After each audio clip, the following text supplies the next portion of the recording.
All right. Cool. Yeah. I'm so excited, y'all. I love I doing love I love things. wand ceremonies and stuff like that. I love the episode title. Whenever I hear Choo Choo, I'm like, there. Do y'all remember the Grim Adventures of Billy and Mandy? Yes. Yeah. Yes. Like at the beginning of every episode, Mandy would say something threatening or intimidating to the audience. And there was one episode where she just was wearing a conductor outfit and she said, uh, push the lever, pull the chain, here comes the chocolate choo choo train. I think about that every time I hear choo choo.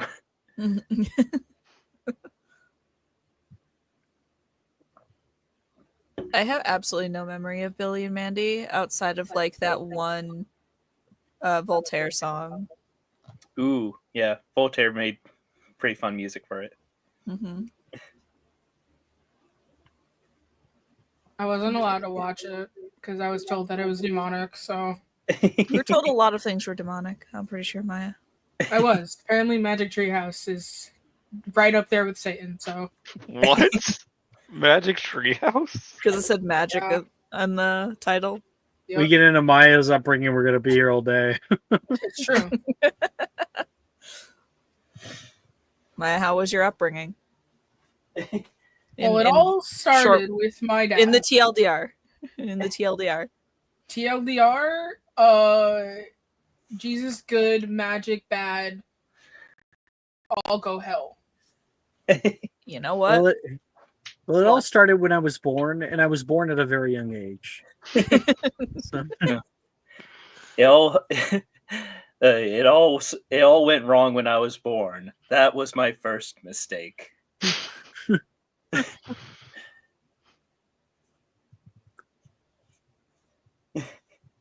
Okay. I think we've wasted enough time here.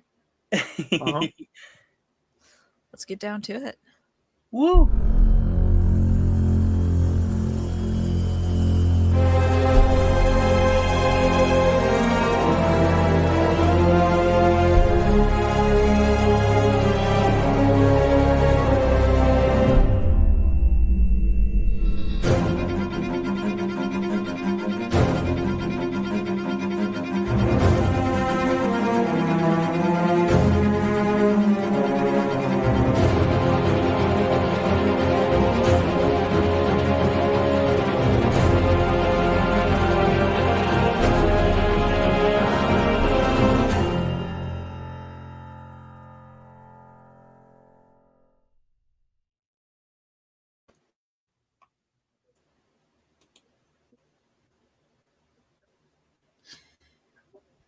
Illuminated by the sunlit streets of our continued day, Ollivander's wand shop stands quietly and majestically amidst the bustle of Diagon Alley. An age-old sanctuary of wisdom. The shop, with its narrow facade and large mullioned windows, looks like a giant tome of tales yet untold. Time-worn stone and wood hint at the countless generations of wand seekers who've passed through its door. And it invites our party to step inside. Or rather, be shepherded inside by a bumbling man you've come to know as Professor Milne, now looking quite ragged after his encounter with a flock of ill-timed owls. The door to Ollivander's wand shop creaks open, and the tiny bell chimes with a sound that echoes through the interior. Shelves brimming with slender boxes reach up towards the high ceiling. The air hums with the latent power of countless wands, each awaiting its destined wizard. And this is where you all find yourself. Professor Milne clears his throat. All right, everyone. This should be where we're supposed to be. It looks like we're on time. Everyone is here, right? Levi, Darcy, Sadie. Thank goodness. Maxwell, you're here. Present, Professor. Wonderful. When are we Uh, getting our ones? See, the Mooney twins have managed to get inside. In just a moment, Rupert. We'll be, at least should hope that someone would be here. You didn't just walk into an empty shop. That would be breaking and entering. Tamsin, do you know? Yes. Damien, and has anyone seen Julia? Damien immediately looks under his robes, see if she's hiding down near the floor. Here. I hear that one. I heard it that time. Julia, do you mind just coming out from behind? Just peek your head out. Just even the top part of your head. I think I'm good right here, Professor. Thank you. You know what? That's perfectly fine. He walks over to the large desk kind of in the front of the shop and brings his hand down to tap at the bell. It gives a loud ding that reverberates through the shop. But otherwise, everything remains silent. It's hard not to feel awkward in dead silence in a small enclosed interior, but for the most part, this is where you all end up. How are you feeling?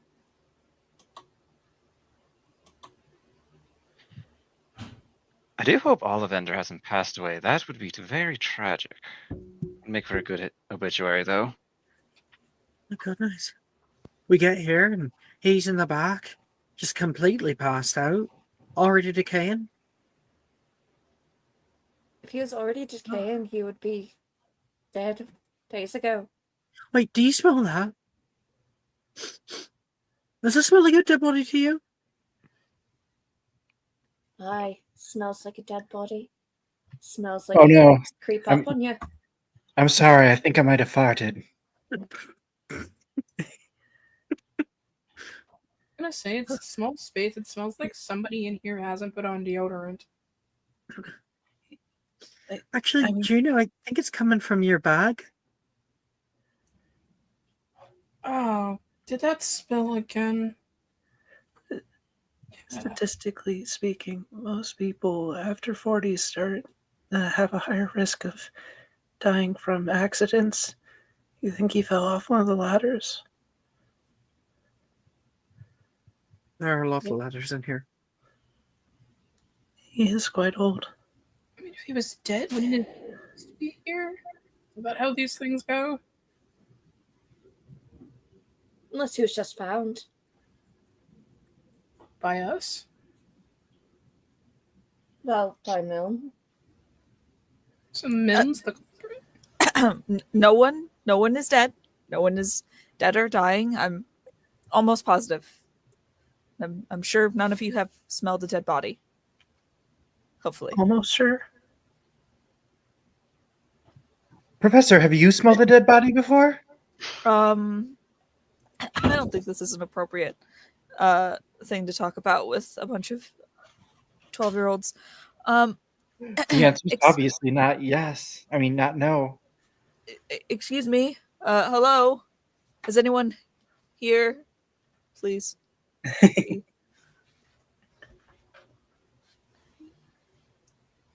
Professor, is there anywhere to sit here? I'm kind of tired. I don't think so. I don't think that there are any chairs, unfortunately. And then the smallest voice from the back of the shop. Hello? Oh, goodness. So sorry about that. A woman steps into view sliding past one of the smaller, narrower shelves on the end and walks in front of the large desk in between you and the back.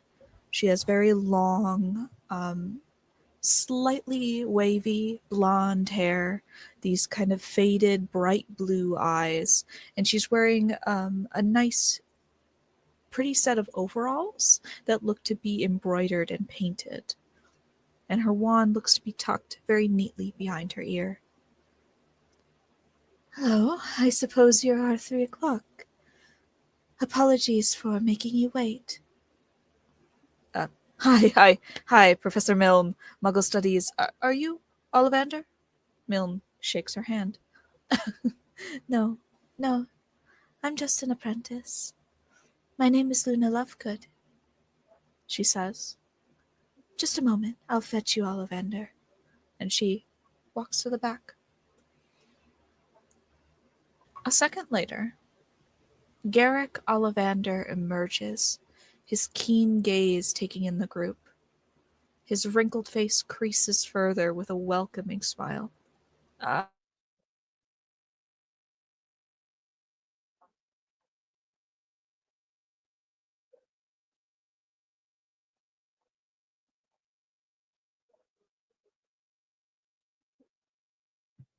We've lost Jess, right? Oh, There we go. Got it. back. Hello. I thought it was just me. Yeah, I Everything thought. went quiet for a dead second, and then I was like, uh-oh, this is not good. Here it goes. Keep going. Just A dead lost second? connection for a second. New students. Yes, let me get a good look at you. I am Garrick Ollivander. It's a pleasure to see so many shining new faces. Let's see, how many have you brought in? Oh. They're doing it in groups now, are they? Yes, at least for the ones without a wizard guardian who is able to make it. I see. Our pa had a funeral to go to.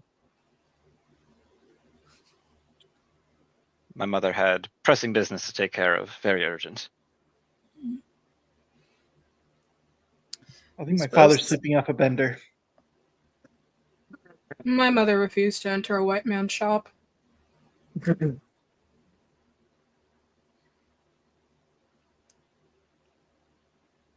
Okay. I see they do things quite differently now. Suppose it's something to get used to. Well, Luna, my dear, ready to get started? Let's. The two move in unison, shouting numbers of boxes, climbing ladders to grab concourses of wands, each special, each unique as the witches and wizards who will one day possess them. They set them out in an array across tables in front of you. The sight is magnificent, a myriad of wands displayed for your choosing delicately in velvet-lined boxes. Now, who is first? Come forward and let the wand choose the wizard. The shop's atmosphere thickens suddenly. An anticipation falls over you. I hate Who will this. be I never like being first. Rupert says to Lorelai. I think Lorelai has fallen asleep due to her narcolepsy. She's like leaned against the wall and she has her arms crossed over her chest and she's just like snoozing. You got to be kidding me. Not again. He knows not to wake her up.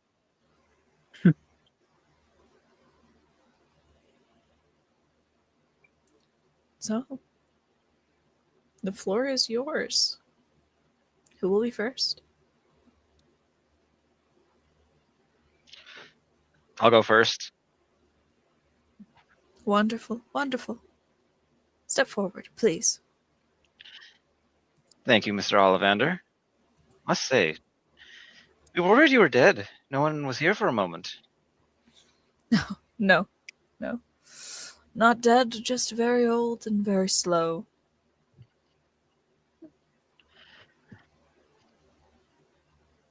Well, you have been providing wands to wizards for decades now.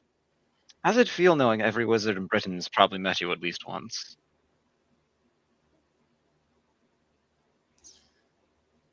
It's an awe-inspiring marker of the dedication that I have laid out across my life. I'm content with it. Now, please step forward. Luna dear, grab B17 for me, and he looks you up and down.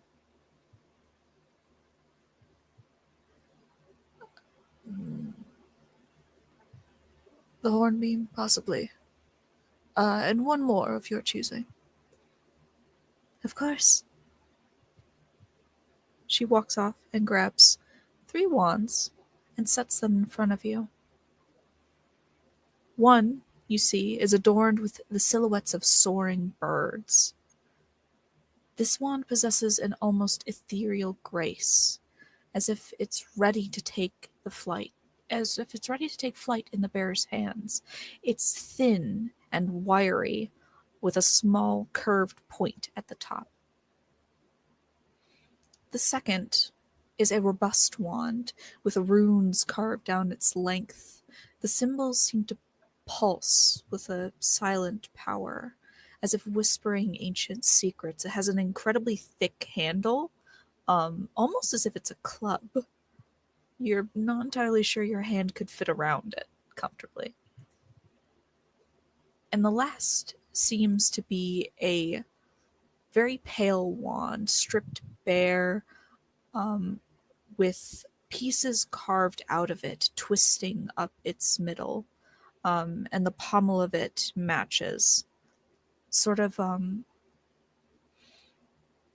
stripped down ornate design.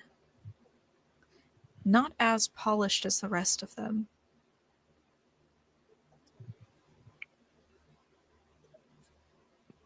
The first one Maxwell's going to grab is the one that's like a club. You reach your hand around. Thankfully, you can actually grip around the wand. It just looks more robust than it is. You pull it up. This thing has some weight to it. You sort of flex it in your wrist and could probably use this as a dumbbell or for wrist curling if you wanted to. Feel it kind of crackle underneath your fingers. It's an odd sensation. Mm. All right. Well, give it a wave. All right. Let's see what this can do. You swoop your wand straight outward, and very suddenly all of the tables and chairs begin to lift right off the ground.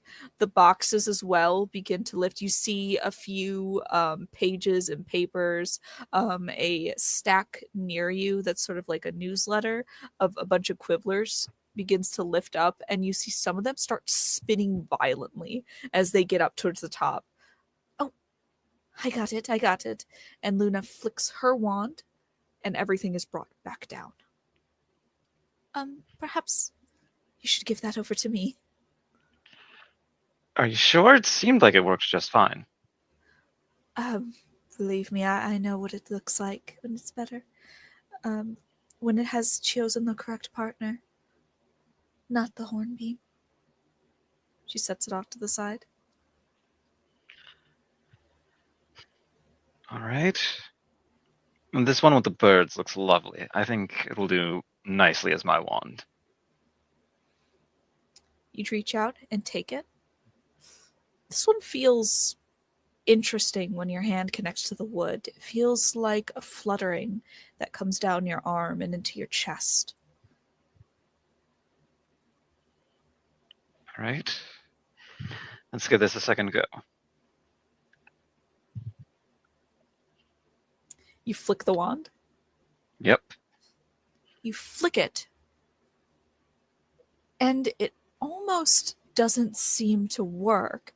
There is the slightest sound of the fluttering of birds and the soft cawing overhead. You think this one might actually have worked.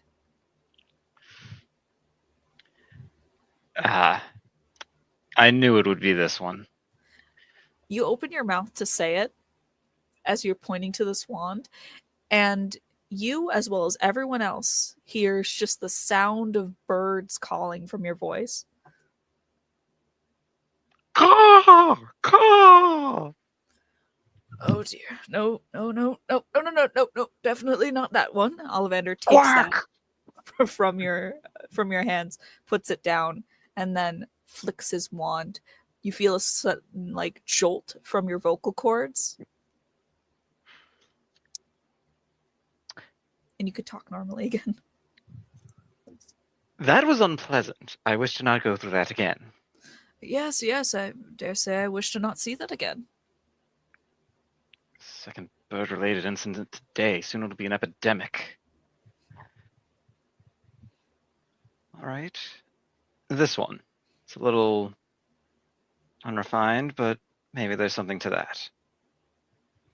You reach forward and take the pale wooden wand. Your hand feels warm as it touches the wood, as though there's something about this wand being so stripped bare that it's easier for you to connect with. Something simple, something without secrets, something knowable. All right, then. Let's see what you're made of. You flick your wand outward, and a mirage of tiny stars swoops as you make a circle with the tip. You bring it around yourself, and the entire space spreads out and open with tiny stars as they ascend towards the ceiling and then slowly dissipate. Ah, yes. That is what I was looking for, I dare say. Much better. That wand will do great things for you. I look forward to the many tales we'll be able to tell together then. Thank you. Could I see it for a moment? Of course. He takes it from you and spins it in his hand. Phoenix feather, phoenix feather. Very independent wands, much like the birds that they are taken from. 12 inches. Not exceptionally long, but not short either. Swishy, swishy, adaptable. Very adaptable. An aspen wood. Aspen is prized for its resemblance to ivory. It's outstanding in most charm work. These often find homes in the hands of accomplished duelists, or those particularly suited to martial magic.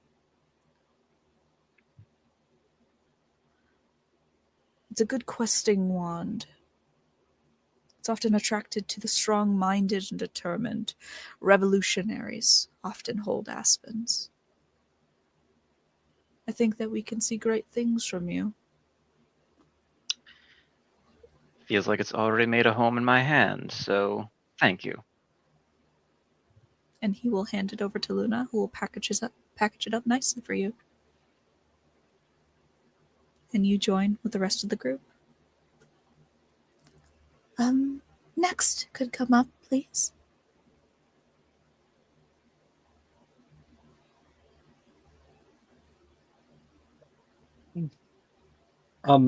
Rupert, looking over toward his sister kind of mischievously, is going to sit down next to her and then jolt her in the side with 2 fingers.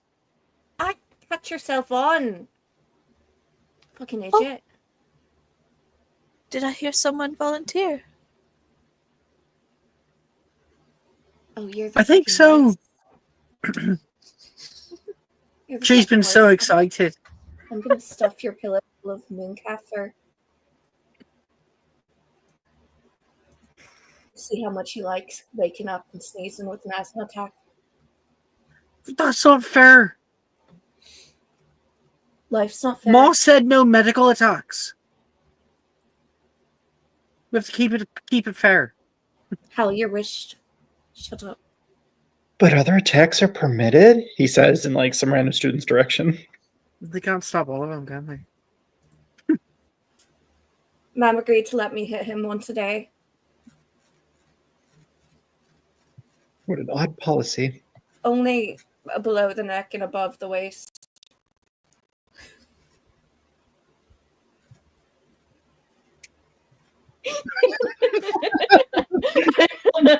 Is Lunar Ollivander going to call upon her? Yes, I think, yeah.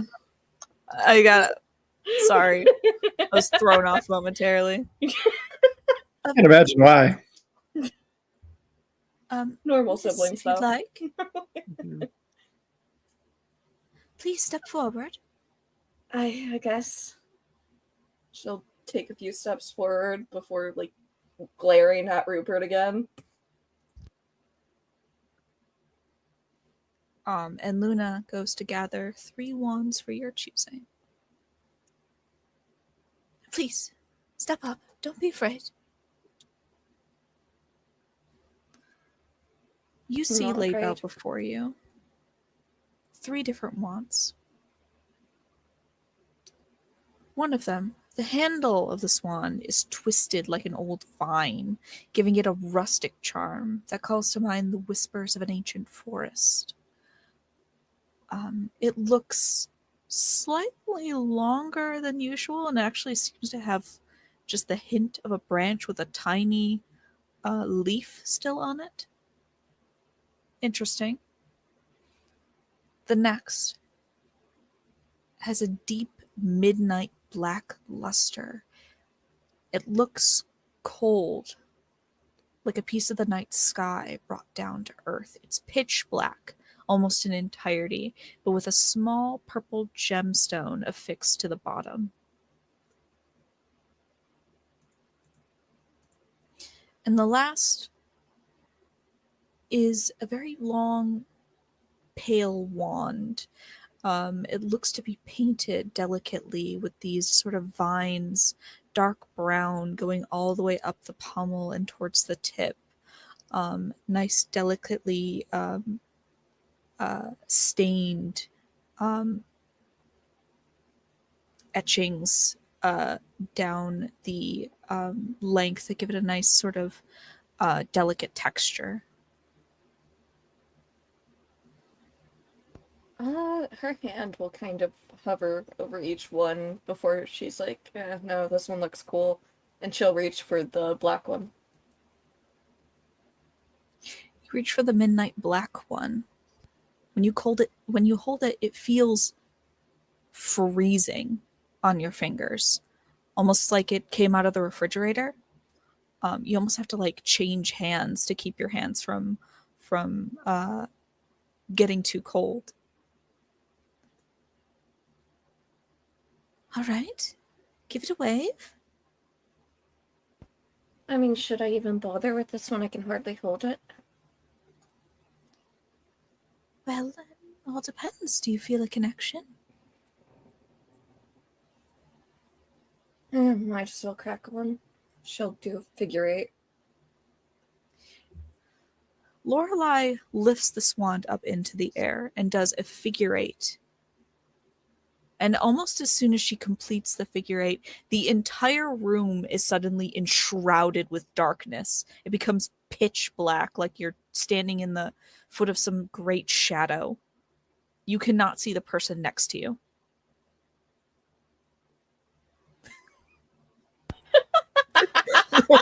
Dark. Huh? Oh, Lorelei's soul has left her body. Who's stepping on my foot? One can only hope. One moment. And you hear the whoosh of a wand, and suddenly the space around you is sucked inward, like the smoke being pulled out of a house and straight into Luna's wand. Oh, okay. I quite like that Interesting effect. reaction. Indeed, you may, but that I can very well tell that may be not the one for you. And I she'll think it reach out. suits her. She'll reach out and she will take the wand from Lorelai and place it beside her. I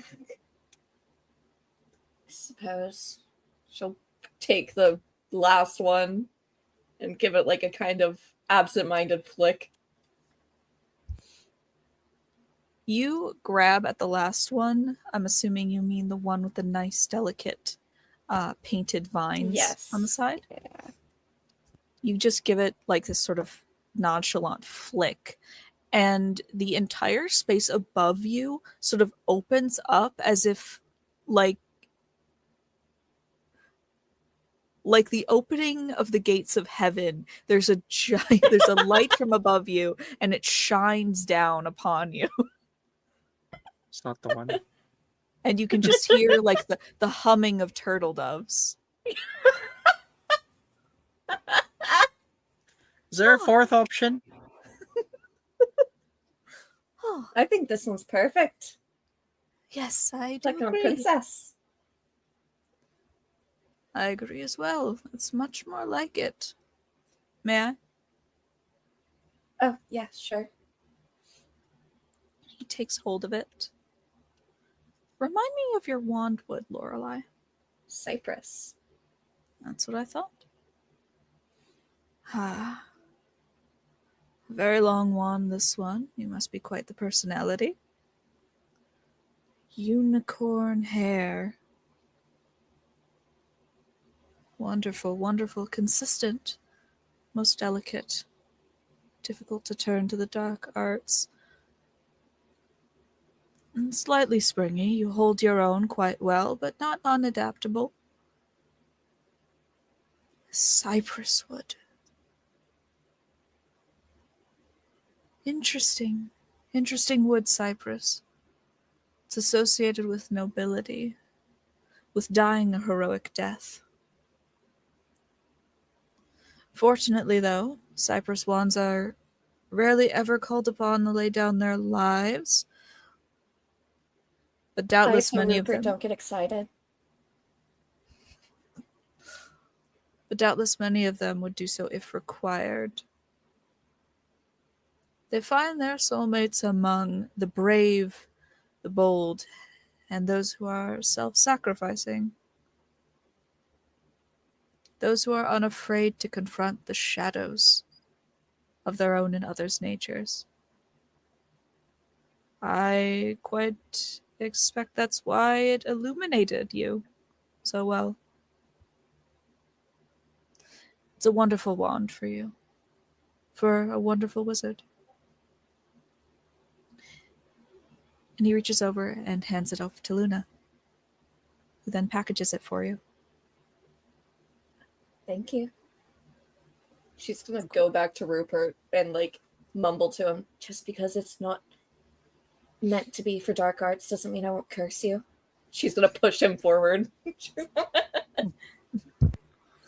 Oh, wonderful. Eager to follow your sister? Not eager, but I'm here.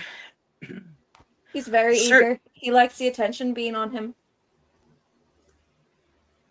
Well, that's wonderful, isn't it? Yep.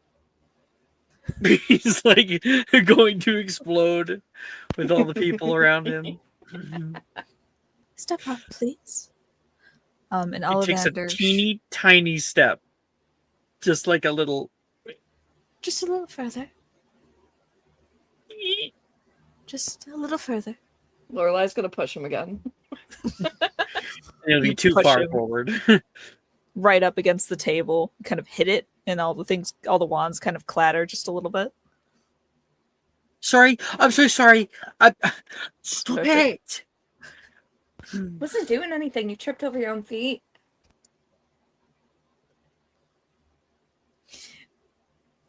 Ollivander lines up 3 wands in front of you, Rupert. For the first wand, the surface of it shimmers with a subtle iridescence, like a soap bubble, as though it contains some sort of secret, dreamy world within. The second is covered with intricate glyphs. It's dark. It's a very dark wood wand, and this wand emanates a faint, comforting warmth as if radiating the echoes of countless spells cast before. And the third is quite understated. It's very thin, with a pale pommel, a long, dark wood shaft, and a small, almost like the chunk of a meteorite embedded into the pommel itself. I think like I'll just gotta roll for which one he goes for. Miss, might I ask you a question? Of course. How do I know which one's mine? The easiest way that I can describe it is once you get it in your hand and you push some of your magic through it, you'll see whether it rejects that magic or accepts it. Well, see, I've never really cast anything before, so like pushing. How do you do that? You push magic out? You just kind of. You Do it? feel the wand, you feel your magic, and you just let the wand express it for you. That's not very helpful. I'm just gonna grab one of the wands. Feel the magic. And he'll grab the last one. I'll grab the last one. Okay. You nervously kind of hover your hand over all 3 of them and then kind of flinch and grab the last one. Your hand grips this pale pommel, and you pull it forward towards you. You feel the soft hum as if you've been in a room. If you've ever been in a room with people harmonizing all at once, like some song everyone knows. That's what it feels, sort of gently vibrating your hand and down your wrist.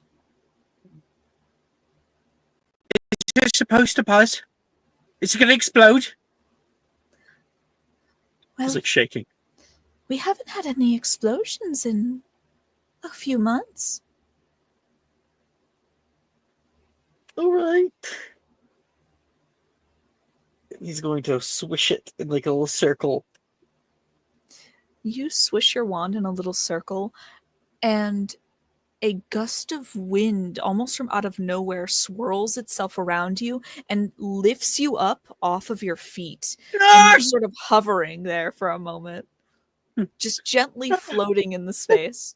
I'm alive. Can I fly now? Am I able to? And I slam back down to the ground when It ends abruptly, and you ends. just slam, like cheek to wood, right down on the floor. It was cool. I lasted. I dare say that may be your wand, if you don't mind. I don't mind at all. He reaches forward, and you place your wand in his hands, and he twists it delicately. I'll post a Very picture much, of it. very much like your sister, unicorn hair core. Delicate, a feature of a nervous personality. It fit well with you, produces consistent magic. Flexibility. He sort of bends it, and then it starts to bend even more and more, almost an entire way down, and then he releases it and it flicks back up into place. Overly yielding. Seem to be a bit of a pushover, are we? What? No, I'm not a pushover. Length is... He completely disregards you. Length 14 inches, about half an inch longer than your sister's.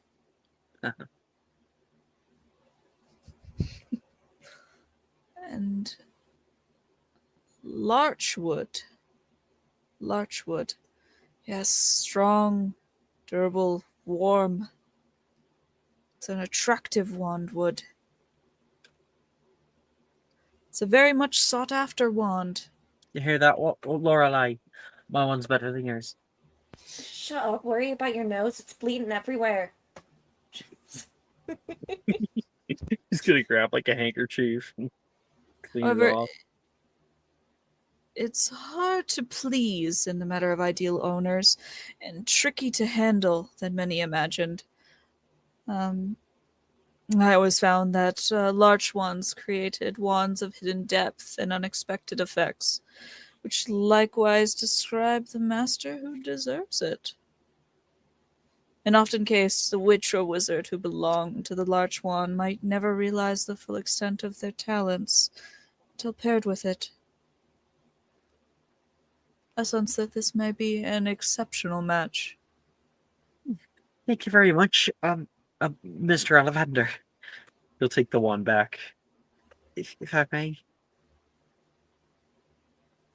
You may. Take it.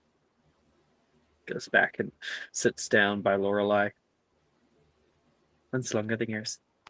You didn't get all the blood off. Come here, look at me. She's gonna like take her own handkerchief and like start tapping at his nose. You just rubbing. It's like a mother who's like frustrated with you. You just kind She's of like rubbing licks their her one thumb. spot. Rupert like accepts it, like, fine, just get it over with.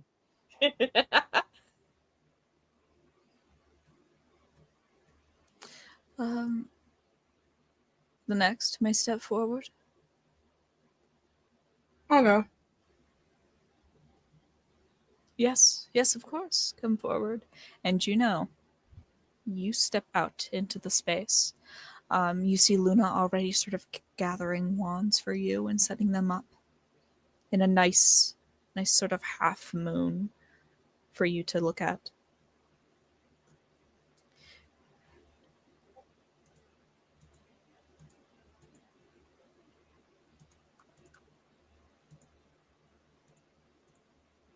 Mm.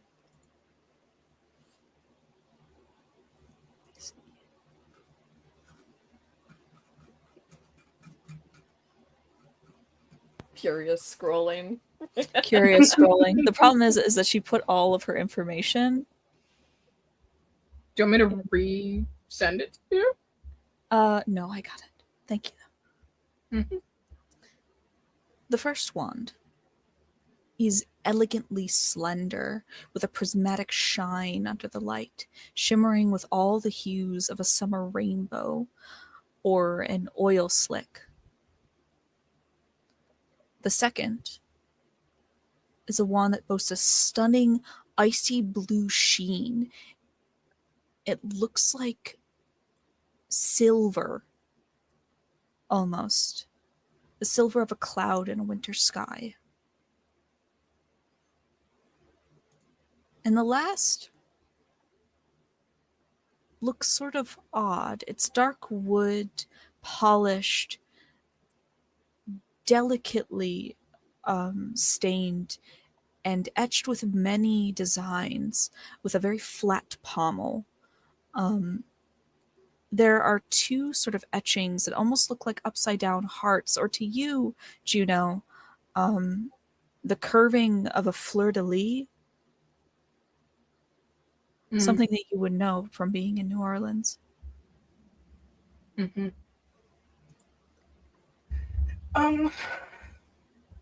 So I think right away Juno's not even gonna touch the rainbow. Like she's just like No. I don't care if it's the right one. No. But she will like pick up the silver one first. And will kind of like give it like a hard flick. You reach out and you grab the silver wand. And much like the hue of its wood, it feels cold. It feels a little like winter. You give a small flick with your wand, and above you there is summons a huge, thick, white, dark cloud that immediately begins almost hailing down on everyone around you in the shop. Everyone just sort of gets drenched. The hail's about the size of a nickel, and it just sort of pelts everyone for a moment. Hmm. And Ollivander, oh, no, no, no, no, no. He reaches down for his own wand, flicks it, and the snowstorm is dispelled. Whew. Ooh, no, no, no, no, no, no, no, no, no, no, no. Put that one down, dear. I don't much care for snow, so I was going to say that this one does not work.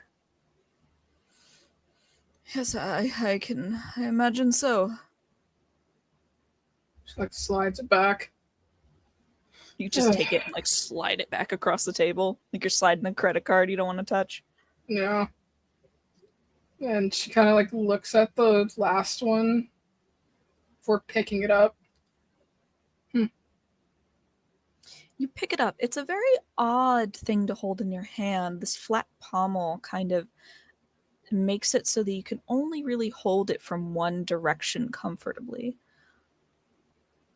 But other than that, there's an odd sort of familiarity with the wand. Like it knows you. And it's the oddest sensation you can't really place. This wand is comforting. I enjoy it. Certainly a good sign. Would you like to give it a wave? She will like wave instead of like a flick this time, it's more like a circle. You wave this wand in a circle, and a tiny spark that grows almost like a ribbon, like if you've ever seen street performers, like ribbon dancers. It circles and grows around you until it sort of spirals and encases you in the spiral until you stop and it suddenly breaks off and then slowly disappears in a shower of sparks. I see that one has found its match. Would you like to hand it over? Sure. You place it delicately in his sort of old hands, and he twists it. I've had this one for a long time. Phoenix feather, very independent, very solitary. 13 inches. Its owner must be of a very peculiar type, very strong owner, with a great understanding for themselves. He puts his hands around it, and you look to see them kind of go white like he's bending, but the wand doesn't move. Unyielding. Yes, yes, I'm starting to remember why this wand could never find its match before. It's not its fault that no one else was good enough. And I'm starting to understand why it chose you as its owner. Unyielding wands don't mean that you're less adaptable necessarily, although it can. It just means that you are strongly principled and unlikely to ever change. And as for the wood itself, one of the rarer kinds of wood. Yes, this wand is an anomaly. Its ideal matches are likewise unusual and occasionally notorious. You. The Wand of You is reputed to endow the owner with the power of life and death, if you so believe that. Retains a fearsome reputation in the circles of dueling and curses. However, a witch or wizard might equally prove a fierce protector. It is said that where witches and wizards are buried with wands of yew, which is quite often the case as they often refuse to produce magic for anyone outside of their owners,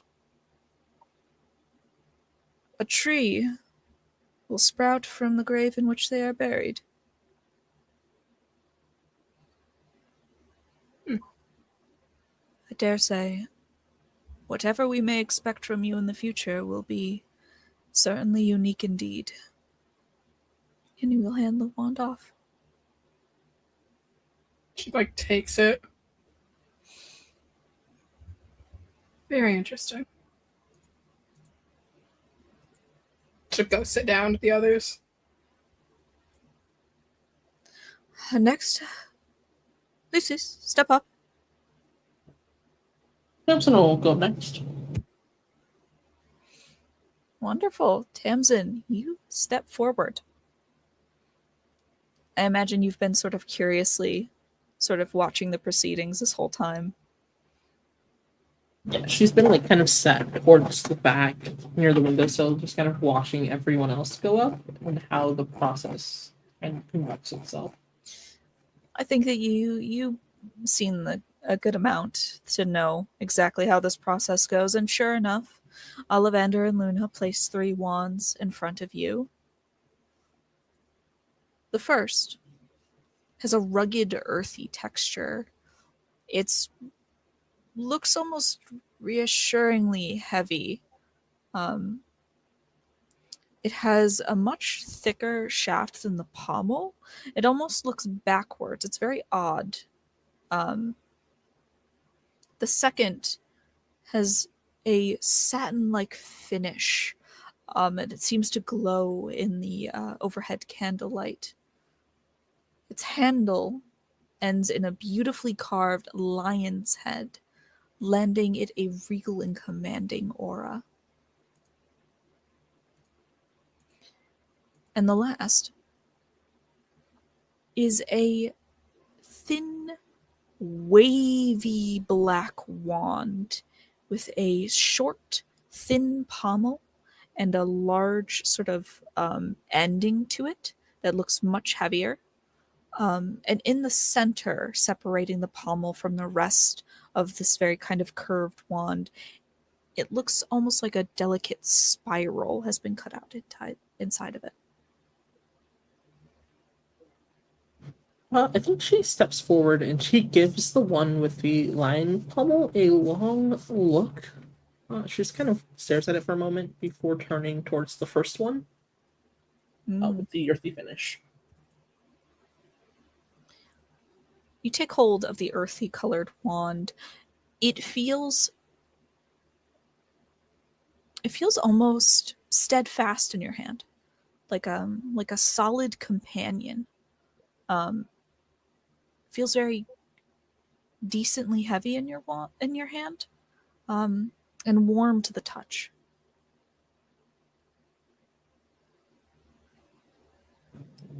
She doesn't do anything extravagant with it. I think she will probably just kind of tap it on the desk, like the corner of the desk. You tap it on the corner of the desk, and immediately the entire side of the desk, including the leg, just shatters off, breaks completely, and the table goes like careening down and like hits the floor, causing a few other of the wands that were shown before to sort of clatter and roll into the space. Sorry, I don't think that was right. No, I dare say not. And she will take the wand from you and then swish her wand, and immediately the table leg and the side of the table carries back and like reaffixes itself, and the wands pull back from inside the crowd and place themselves back into their holdings. Maybe not that one. A little bit too strong, I'd say. Not a good match. It looked nice, but didn't really feel right. Maybe I'll... Not that one, she says as she kind of moves over the lion's head again. Maybe this one. She picks the black one, or the ivory one, kind of. This time she will give it a flick in the air, so she doesn't break anything else. Tamsin, you take hold of this nice black wand. This one feels less than the other. It's not nearly as assertive or not nearly as strong in your hands. It almost feels too light, but you give it a flick anyway. And in the air above you, sort of like the pulsing of a jet before it takes off completely, send off 3 circular rings, each larger than the last, that sort of encircle you and glow this kind of nice ethereal light.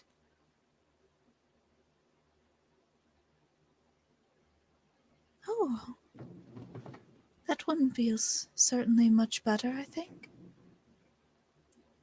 How does it That feel? is overpowering, almost like it whispered to me.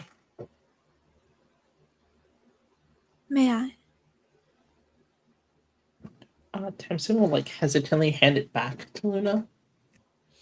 She takes it. She spins it in her hand. Phoenix feather wands. Very independent, very strong. 12 inches. A decent understanding of one's personality. She bends it, or goes to do so, and it doesn't bend. Oh, much like the last. Unyielding. Very unlikely to change. And this wandwood is hornbeam. It's a finely tuned, often producing sentient wands. So your wand will be very much a character. It selects for its life mate the talented witch or wizard with a single, pure passion. I imagine you understand what that is. They adapt very quickly to their master's style of magic and become very personalized. Others may find them extremely difficult to use, and I dare say the unyielding nature of the wand will lend itself to that. But be very wary. It will likewise absorb your code of honor and will refuse to perform acts, good or ill, conflicting with your principles. And she will hand it off.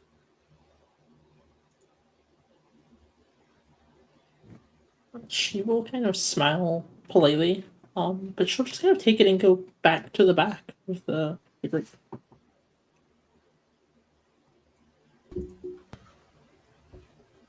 All right, it looks like there are only 2 left, it seems.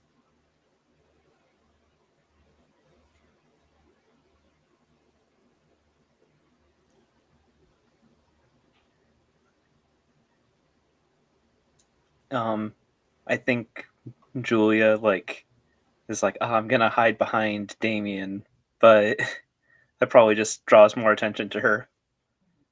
Like, maybe if I hide behind the tall person.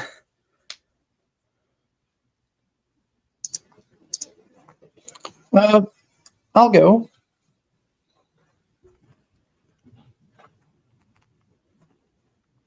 Don't worry, Julia. I got you. Julia, your shield has offered himself up.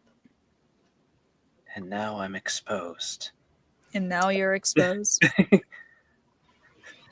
Yes, please step up.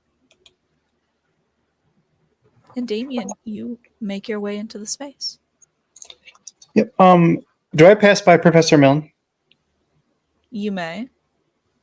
I'm just gonna mutter really quick, I think Julie is really uncomfortable with crowds. It'd be great if maybe she could do hers alone.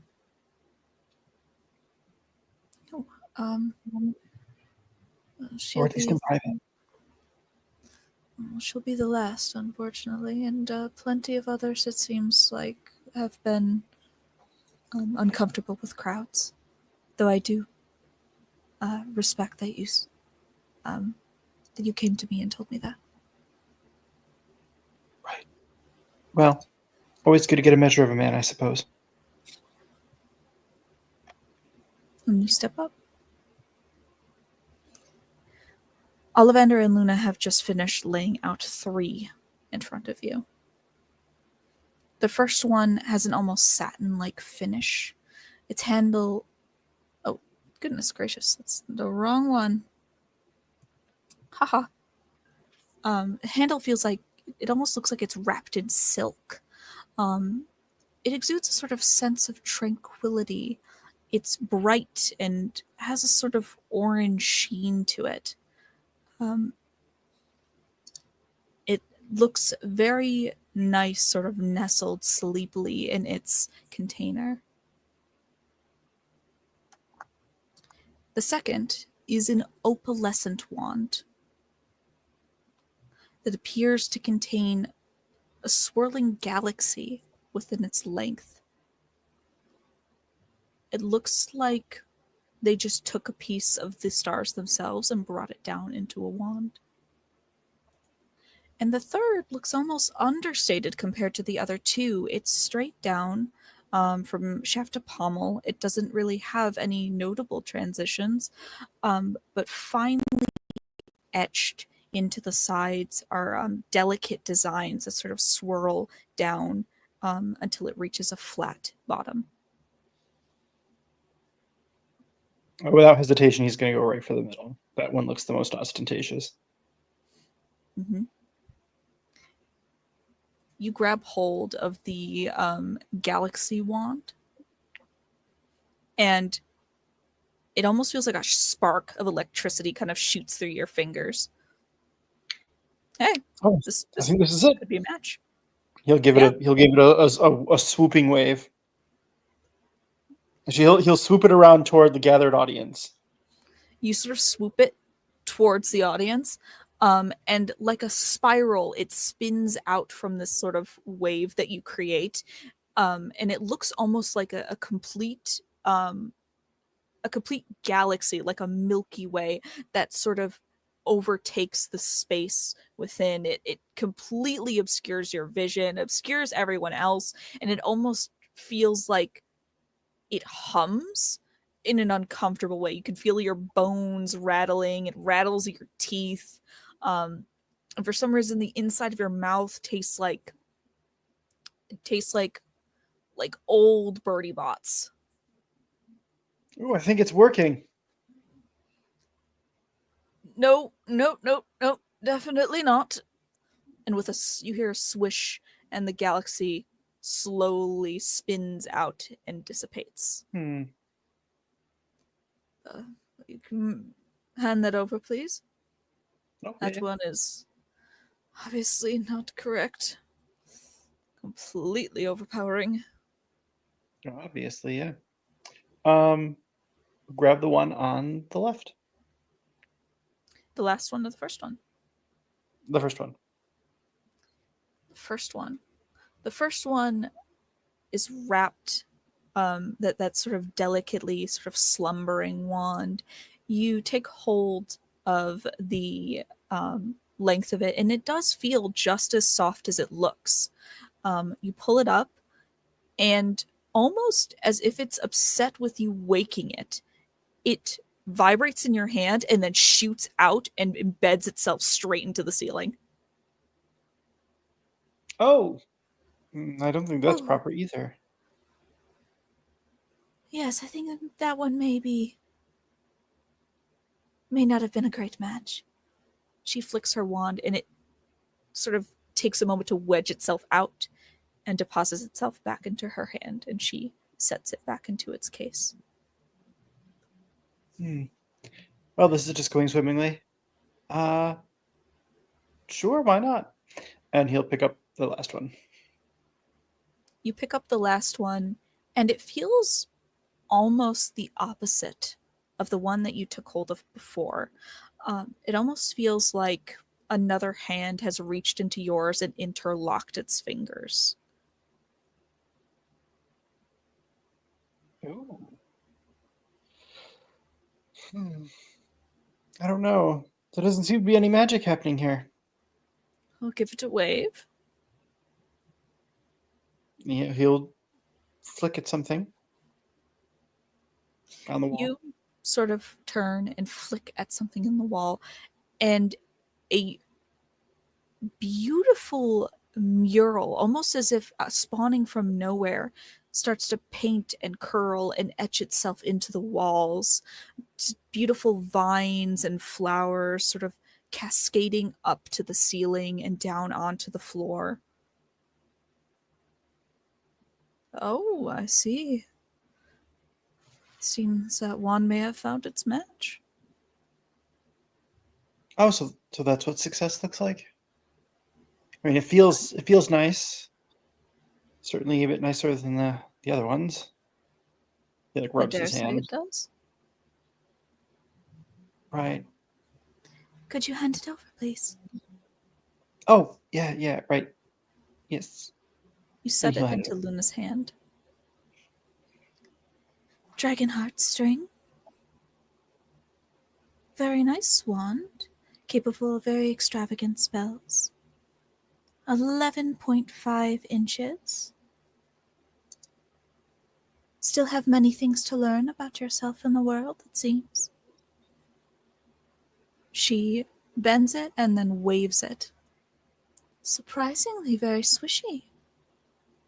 Very adaptable. An understanding nature. And this... mahogany. Very nice, very prestigious wandwood. Symbolizes strength, safety, and protectiveness, as well as practicality. And it's often mirrored in their owners. Plenty of power. A knack for transfiguration magic, often with these wands. Plenty of people with these wands serve as cornerstones of their communities. And she will hand it off. Thank you. And he'll do a quick little bow and then scurry back into the crowd. She bows Yep. back. He'll scurry back to like hide Julia for as long as possible. All right. It looks as though that is everyone.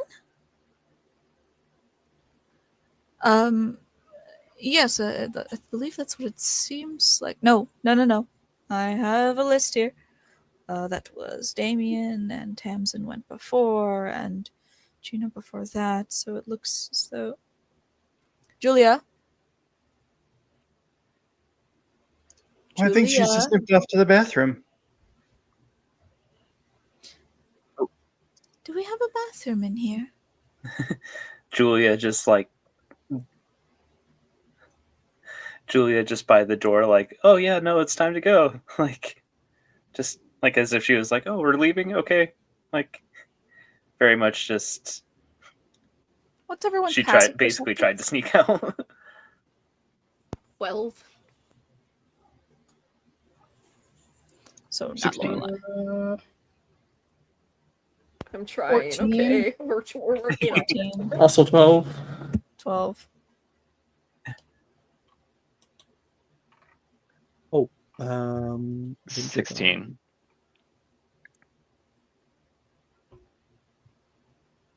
Looking. 16. Damien, this doesn't really count to you since you already know that she's there, but Rupert and Maxwell, you also just sort of take a glance around you and notice Julia right by the door. Like, it almost looks like she's about to try to leave the shop. And Damien edging to be between her and the wand ceremony.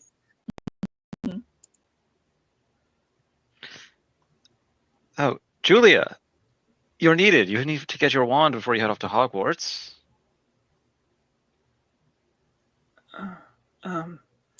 Right. Yeah. Julia, there you are. Come on, come on. Just one more. It's my turn, I guess. You got And this. she'll shuffle forward. Like, very much like,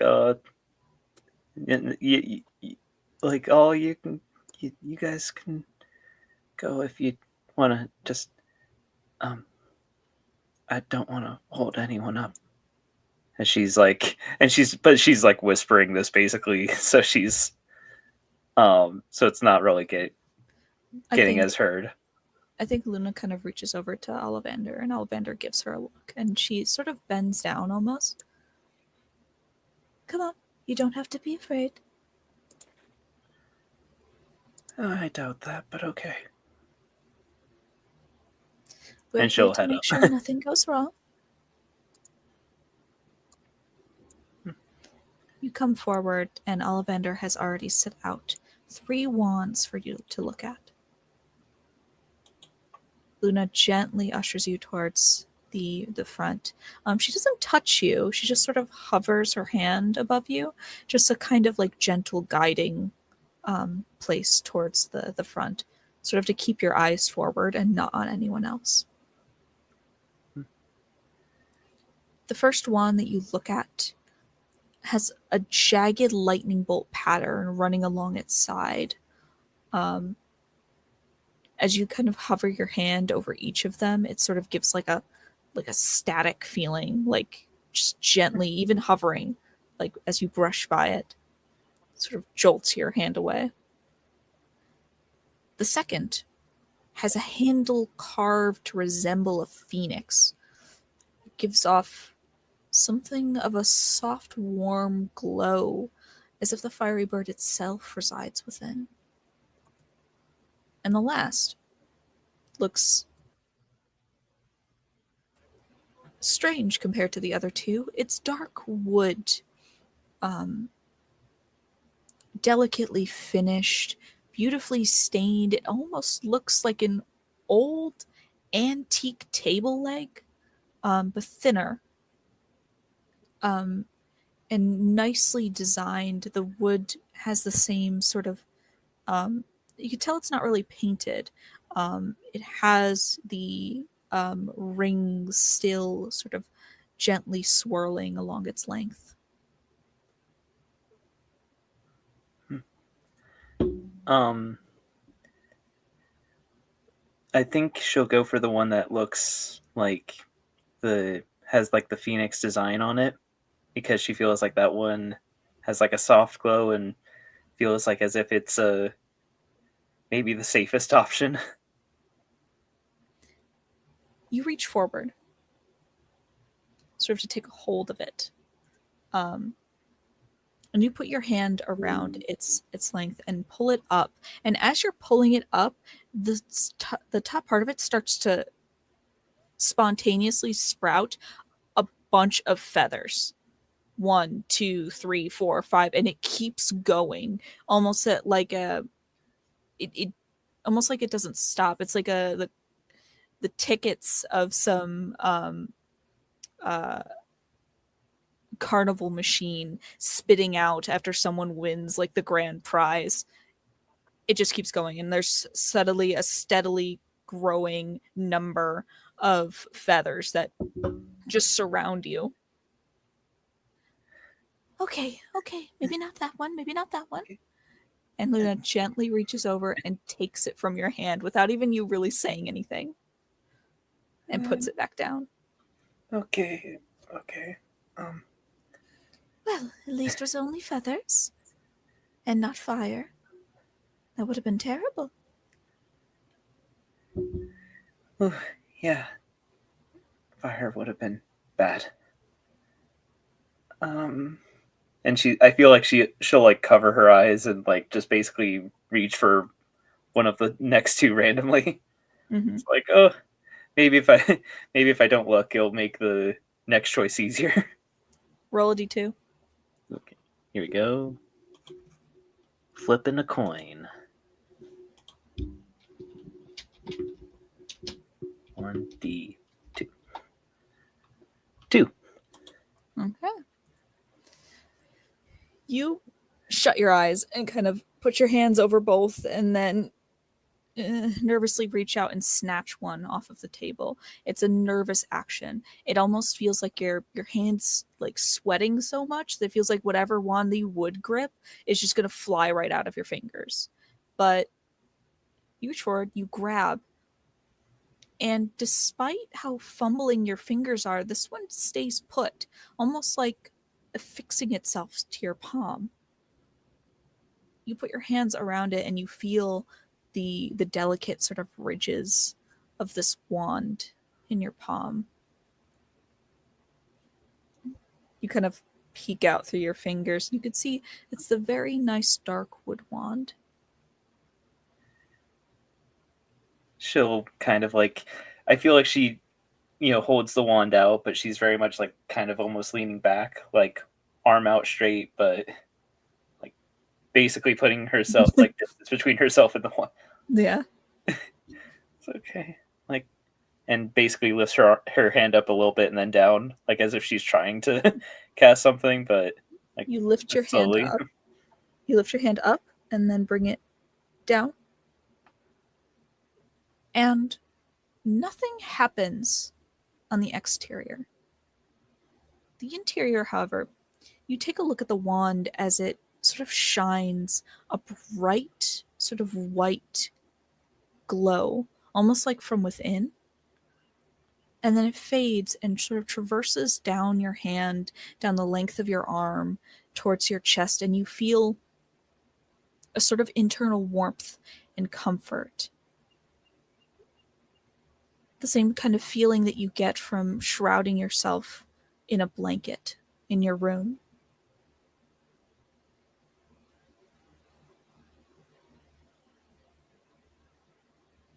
As if someone is telling you, it's going to be all right. You're safe.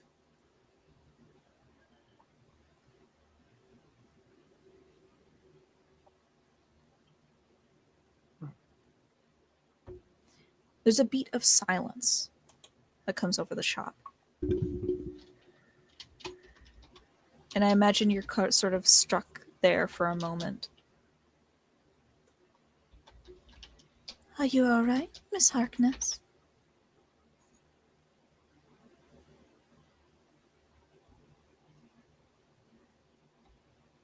Yeah.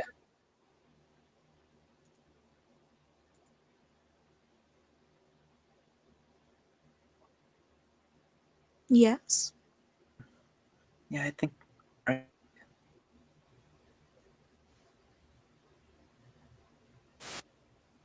Oh. Worried that you might have cut out there. Oh, so sorry. My Wi-Fi is being slow That's again. okay.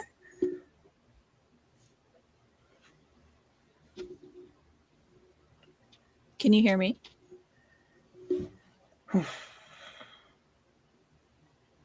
Maybe not.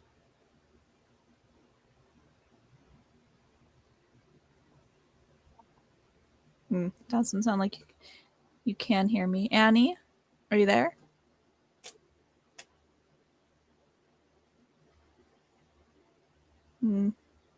Might have to just give her a moment. Yep, there she is. Here we go. Sorry, I'm back. No, you're totally all right. But yeah, basically, if it cut off, that she'll kind of delicately hold the wand to Luna Lovegood and say, this one, if it's all right. I think it's the right one, maybe. If you're certain. It looks like it did have some impact on you, it seems. And she takes the wand from you. And instead of sort of announcing it, she speaks very quietly to you. Unicorn hair wand. a consistent and loyal friend. Very delicate core. 9.5 inches, very small. There's much yet to learn from the world and about yourself, but you'll grow into it.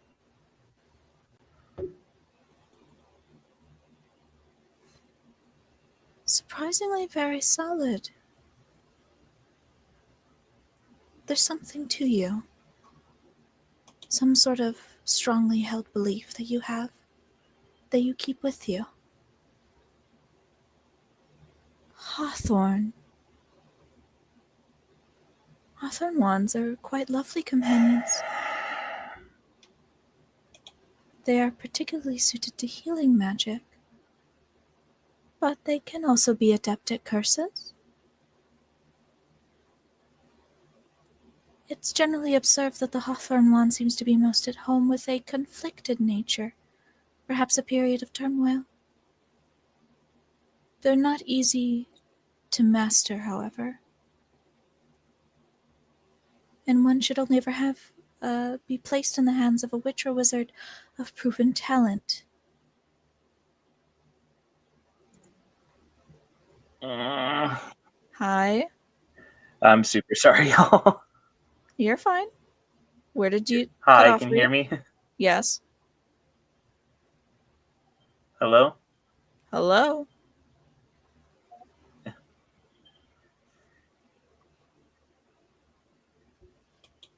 Cut off at unicorn hair. Okay, so there's a Yeah, little hello? bit of a delay. I'm gonna switch to my phone. I'm sorry, y'all. You're fine. Yeah.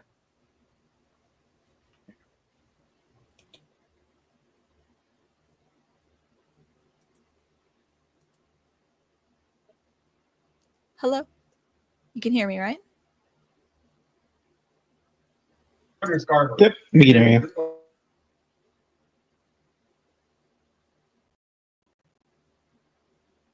Annie?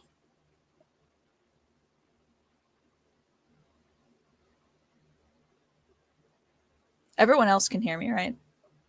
Yep. Okay. Yeah. So, I think you mentioned they're switching to their phone. and this was their phone, I think. Oh, Yeah. So maybe the case we might have to pass Annie, but it seems like just give it a. I'll give her a sec. Type in Discord. Mm-hmm.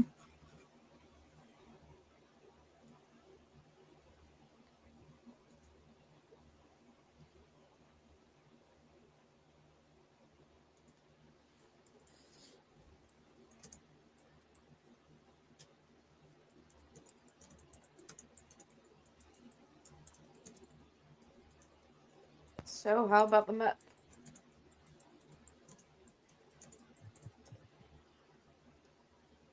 How about the Mets? Was it? Yeah. Okay. Annie. Okay. Is it working now? Yes, Can hear it you. seems like it. Sorry, like that was just it crashed super hard for a second. I'm sorry about that. It happens. That's fine. It happens. Last thing I heard was unicorn hair. I'm sorry. That's a little bit further back than the wand, but essentially what she said was unicorn hair is a very delicate wand core, produces consistent magic, which should help you. 9.5 inches, so much that you still have to learn, but much that you will grow into. Very solid, which means that you have some sort of strongly held belief that you keep with you, despite your more sort of timid exterior. And lastly, what she was saying was, the wand is hawthorn wood. It's particularly suited to healing magic, but also adept at curses. And it can be generally observed that the hawthorn wand seems most at home with a conflicted nature, a period of turmoil. They're not easy to master, however, and one should only be placed in the hands of a witch or wizard with proven talent. if they are handled, if their spells, when handled badly, backfire. But I think the rest of this wand, constructed with it, might be good to support you. I don't think that you'll need to worry. Okay. I'll try not to. Not worry. That's me. Just super relaxed. It's all right to not be brave all the time.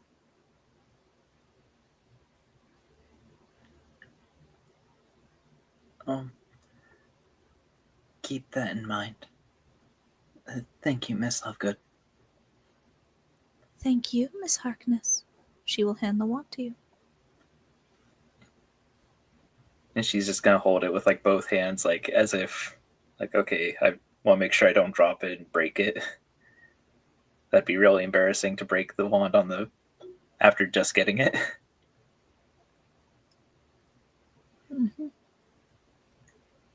All right. I am wondering if we should do about a 10-minute now, or if we should wait to do it. I think now's a good time. Now's a good time. All right. Now I think we were going to take our 10-minute. Woo! We'll be back and on to the next great adventure. We'll Heck be back yeah. after these messages.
Magic and Mysterium is brought to you by anxiety.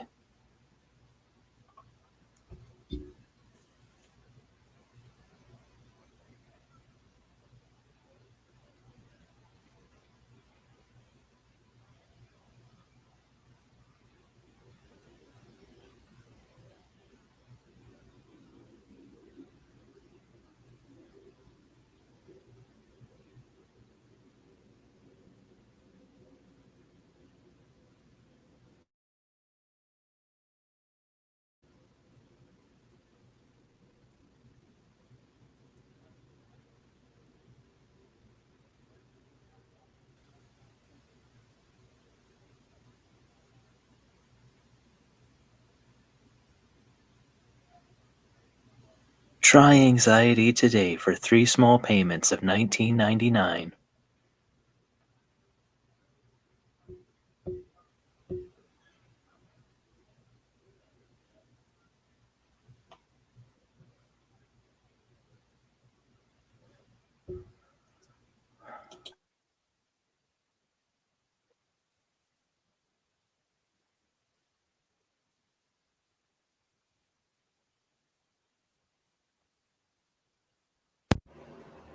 I was talking and I didn't realize I was double muted. Love it. Is everyone here? Yep, I'm here. See the two people that are on camera? I know Annie is here.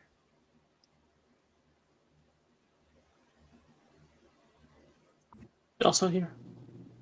Mara is here. Lovely. I am also here. Brooke. Great. Mike, Maya. Sorry, I was talking to Moana. Yeah, I'm here. Maya was talking to Moana. Wonderful. Who's Moana? What? I'm playing There's only Dreamlight one Valley. Moana. She's playing Dreamlight Valley in the background. Oh, Yeah. okay. Oh, Annie is once again not here, actually. I lied. I lied to you. How dare.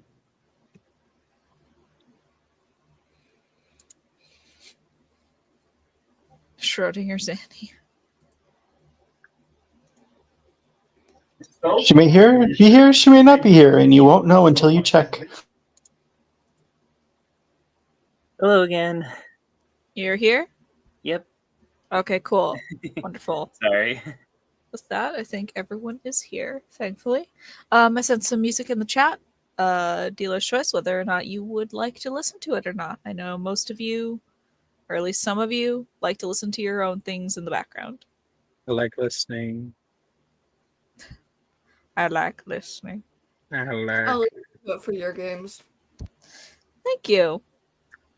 Aw.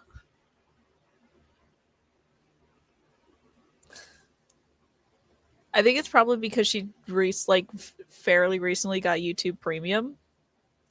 It's so not. It's not. Never mind. No, I'm just I was making gonna the be- conscious decision.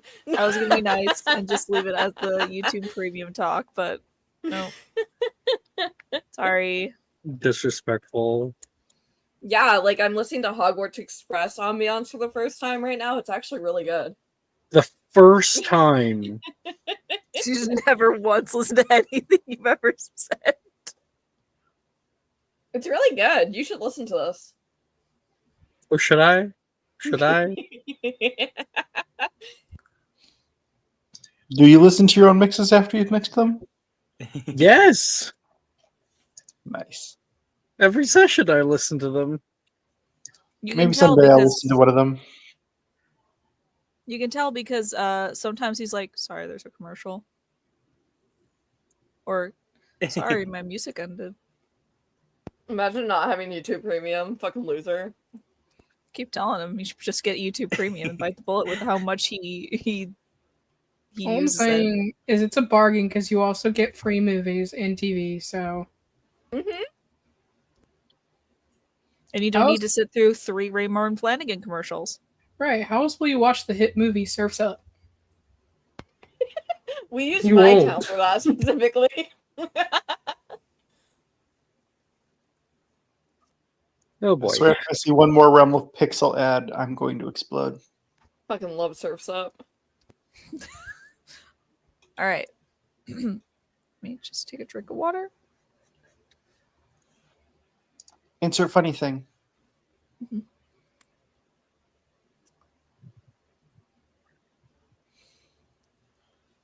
The air is thick with the sound of a grand chorus as you step onto the bustling platform of King's Cross Station. The scent of steam and the faint tang of coal fill your nostrils, an unfamiliar blend that signals the start of your first year at Hogwarts. To your left, the Hogwarts Express. It stands tall and regal, its scarlet paint gleaming under the station lights.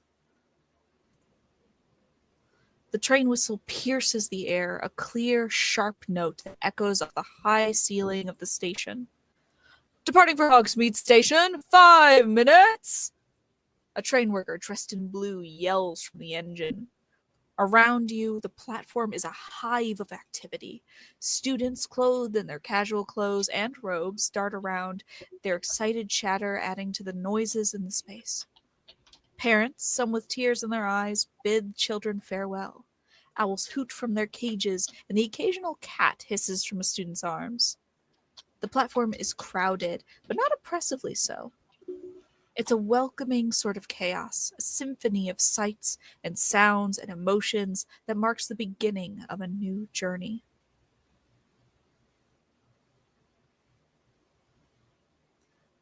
Juno.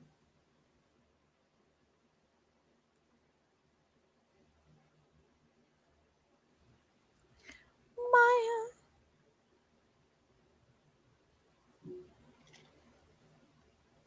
Maya, stop talking to Moana.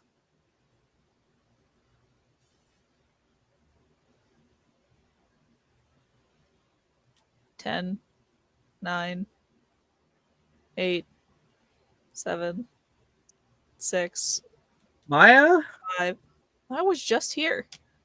I literally just had to do an eye drop. Oh, okay. Graphic You just didn't say came home. BRB. So, Well, he like came home and was like, eye drop. Because okay. he's late, so I'm here now. Juno.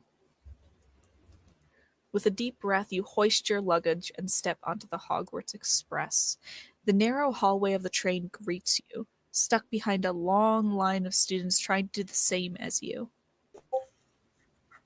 It's a tight squeeze that's made even more challenging by the students bustling about. The sight of warm leather and polished wood adorns the interior. As you push through the hallway, you pass compartment after compartment, each one filled with other young witches and wizards. Some are already in deep conversation, their voices a low buzz in the background as you walk past. Others are unpacking, their belongings spread out in a chaotic array. You sort of have to press yourself against the side of almost like brushing against the windows as you pass. People just sort of buzzing past you, not even really looking, and sort of knocking into your shoulder. Finally, you find a compartment that's not crowded. Inside, there's only 2 people. 2 people from your group yesterday. The twins that you embarked in that little adventure on so long ago. Mm-hmm. Are they like being, calm? Well, let's see. Rupert, Lorelei, you 2 managed to snag yourself a compartment without anyone in it. Oh. You got everything, I hope. You got the list I made? I got everything that made sense. You didn't- used the list I made? Because it had everything that did make sense in there. Well, it had a. Oh, hold on, I'm trying to find the fucking It's accent. not like it's not like you're going to be able to go back home. Can't just go back and nip down and pick it back up.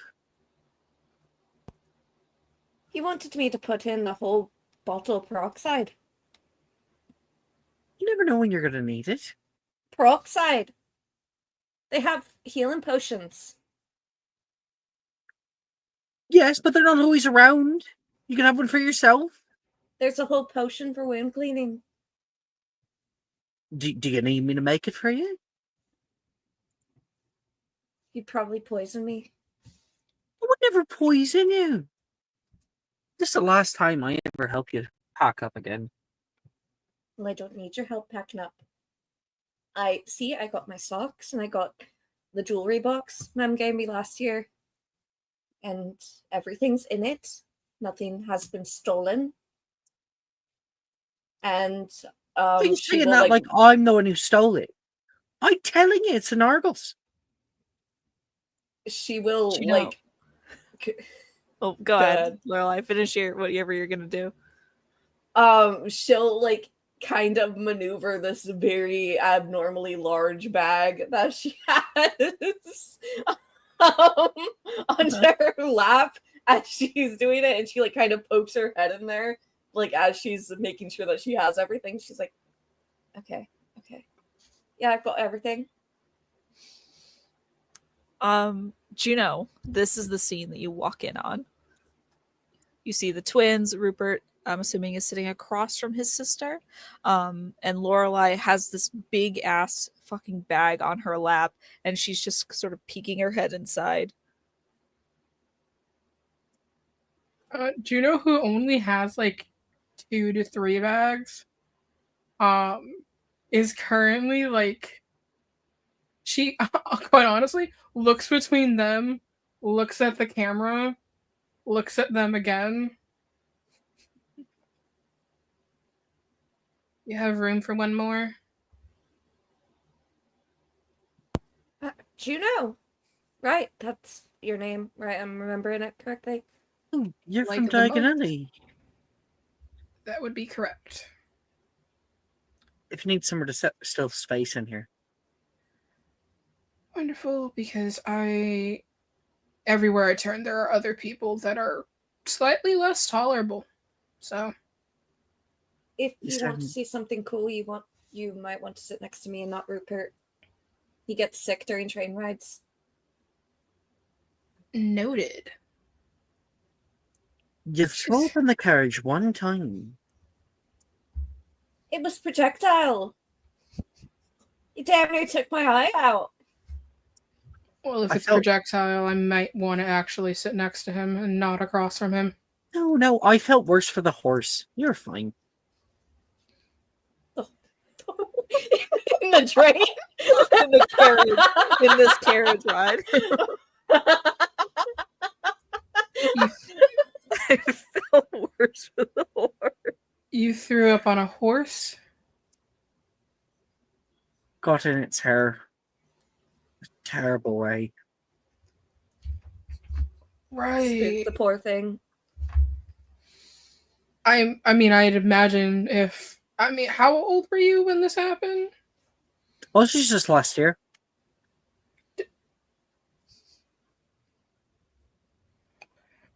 Okay. Please sit. I guarantee there's only like a 10% chance I'm going to hurl.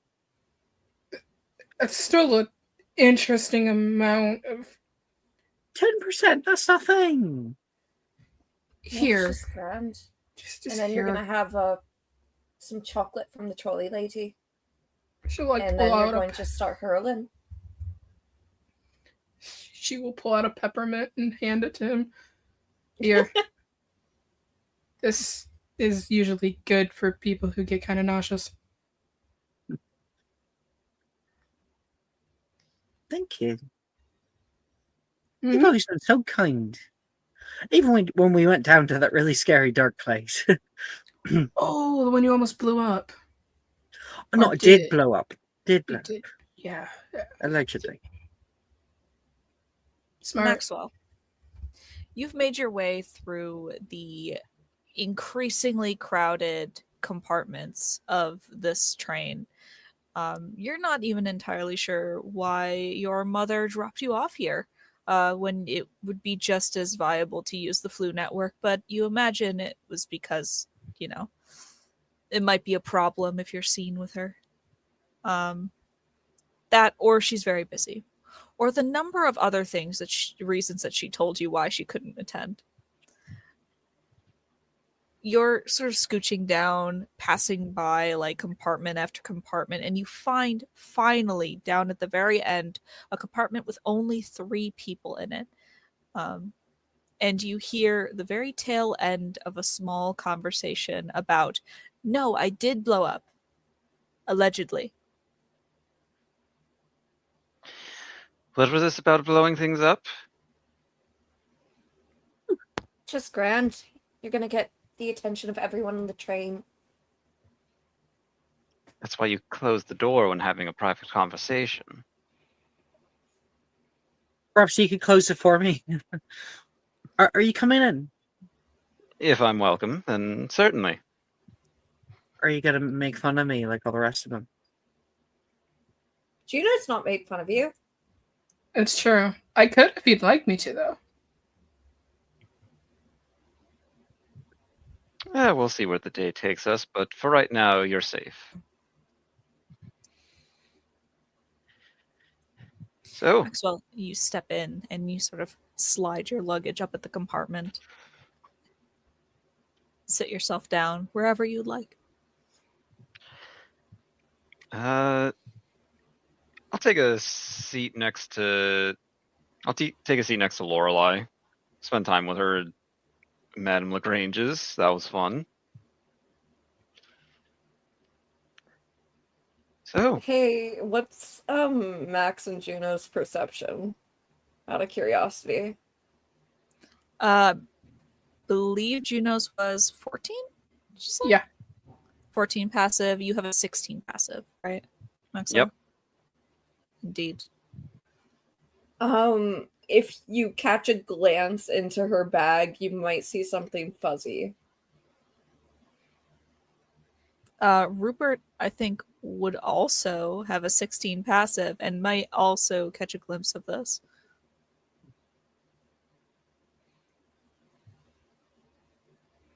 not going to start blowing things up yet.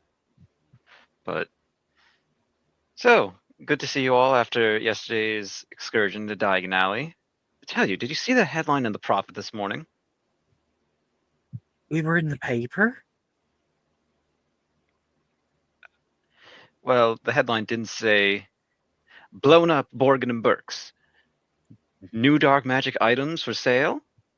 And there's this talk of the ministry doing another inspection of their property to see what illicit deeds and goods they might be selling to others. Again, I doubt they'll find anything incriminating, though. I personally prefer not to read the Daily Prophet. You wish to remain uninformed of the goings-on of the world?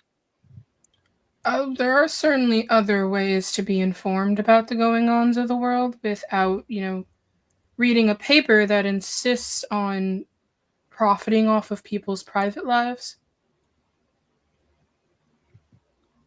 If people wish for fame, they must deal with the consequences of that fame. And for that, privacy is a sacrifice. Right, because everyone asks for fame. Fame doesn't suit everyone, but for those it's with, it's stuck on them permanently. Tamsin, you have struggled to make your way onto this train. At every single pass, you've tried to find a door into the train.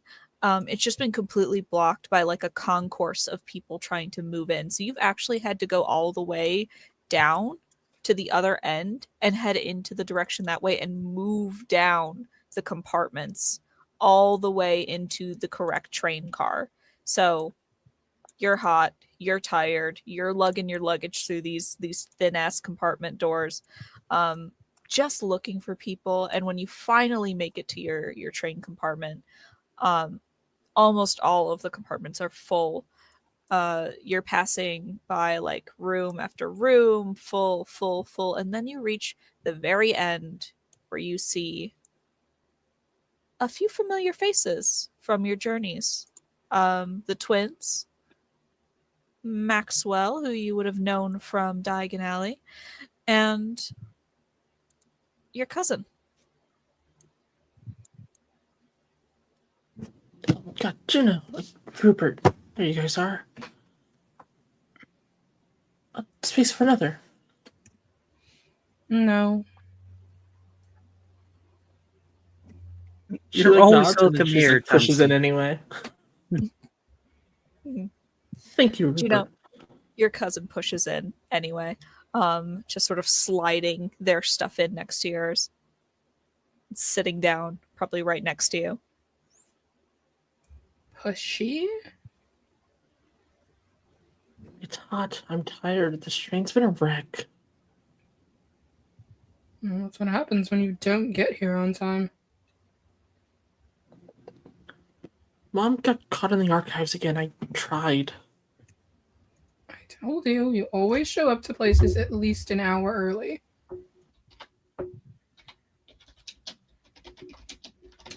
I mean, I found a really good book, though, so it wasn't all bad. Well, you get to sit in front of Rupert in case he projectile vomits on you. Lorelei, gotta stop saying these kinds of things. People think I'm gonna throw up all over him. Are you? No, I'm not. I don't throw up very often. Except on See, horses. he said he's fine, Juno. Well, apparently throws up on horses, though. On horses. You ride trains with horses then?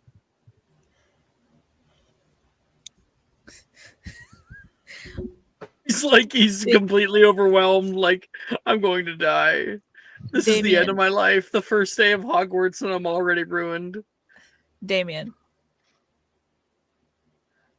Yes. It has been hard fought trying to get onto this train, but you did manage to finally make it on, owing a little bit to, like, you're slightly taller than average size, at least at your age.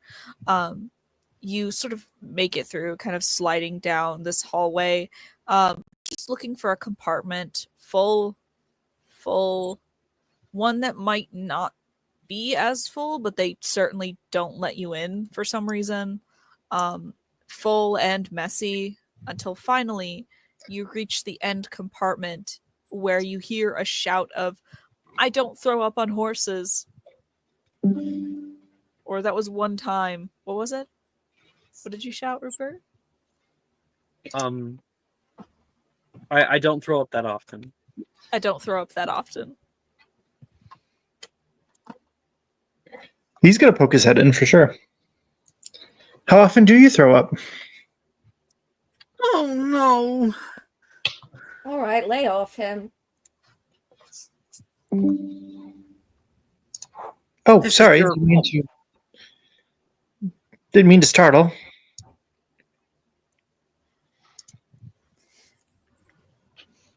You were another member of the group at Diagon Alley. Damien, was it? Yes. Oh, there's a spot. Nice. He's gonna squeeze on in. You squeeze on in, probably next to Rupert on the side. What color is it usually?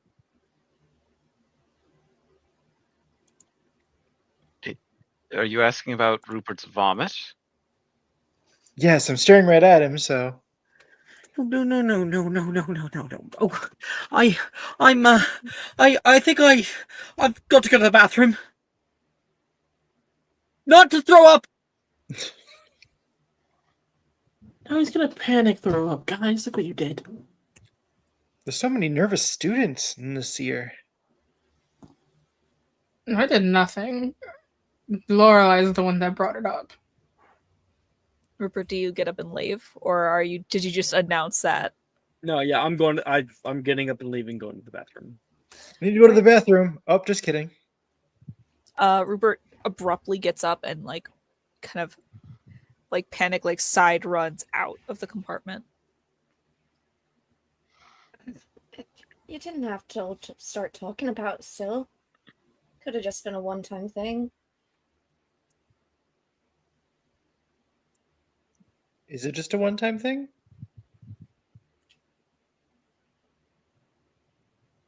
You didn't have to keep teasing him about it. She's Oh, gonna I go wasn't. after Rupert. Oh no, he thought I was teasing him? Oh, I was just curious. Oh, I feel awful. And he's gonna put his head in his hands. Lorelai, you get up and go after your brother. Do you take or do you leave your bag? She's taking it. Okay. So as Lorelai gets up and leaves, she's like carrying this huge bag. It like hits you, Tamsin, as she like shuffles through and finally gets out of the compartment. Tamsin, that bag felt really full. She must have a lot of books. She like, says, turning to the group. Pretty heavy bag. Just Yes, gonna raise well, an eyebrow at that. yes, well, it is a long train ride, 8 hours. I brought some stuff to read, some stuff to entertain myself with. I'm sure she did as well. Oh, anything interesting? Ah, yes.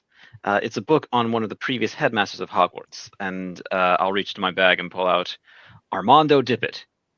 I think it's Master or Moron. Yeah, Master or Moron. I haven't Oh, seen that that's one. an I've heard interesting a lot about one. him. Yes. Quite an extensive work on one of the previous headmasters of Hogwarts, Armando Dippet. He was headmaster of the earliest 20th century through the middle parts of it.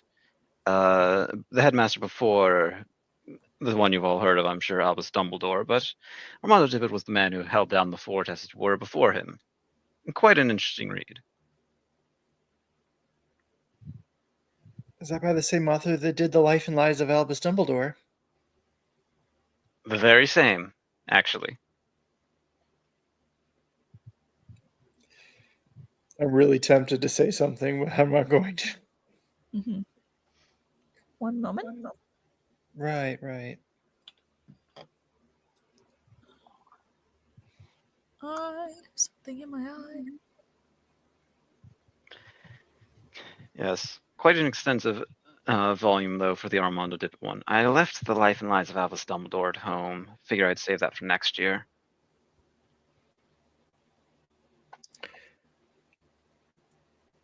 Teach their own. All right.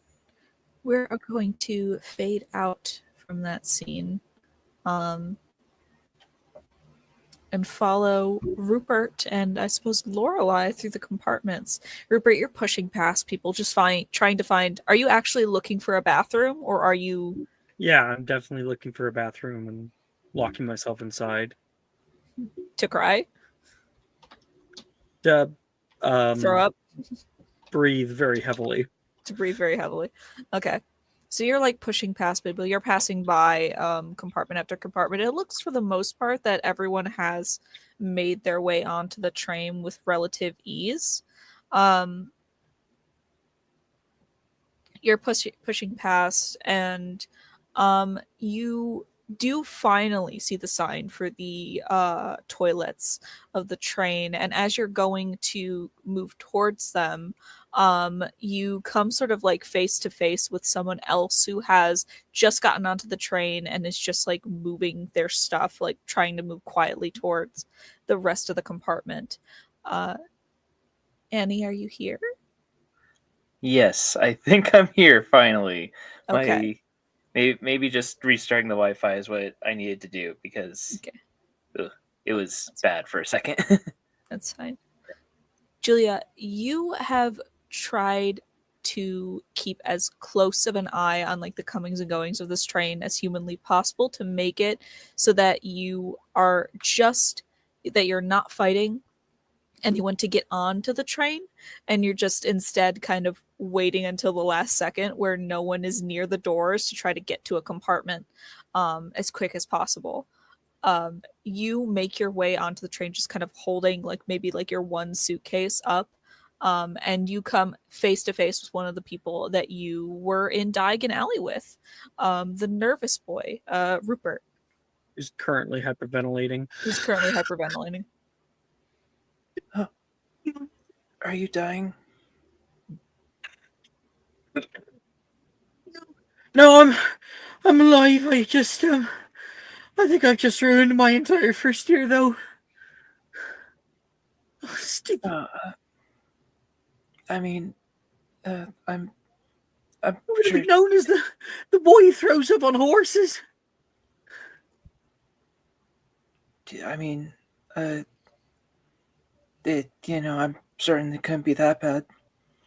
There are worse things than throwing up on a horse. I said it one time, and then everyone else in the compartment was completely obsessed with it. It's like I couldn't I couldn't run away from it at all. I mean, horses are very fast, so they are hard to run away from. Lorelai, this is a moment where you come up behind your brother, and it looks like he's talking to someone, the kind of smaller, mousier girl that you knew from Diagon Alley.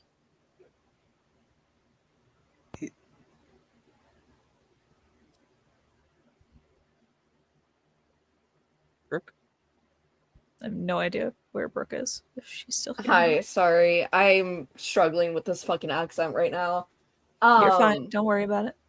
I'm like thinking it, and I can think in it, and it won't come out, and I'm like, No, yeah, I get the same.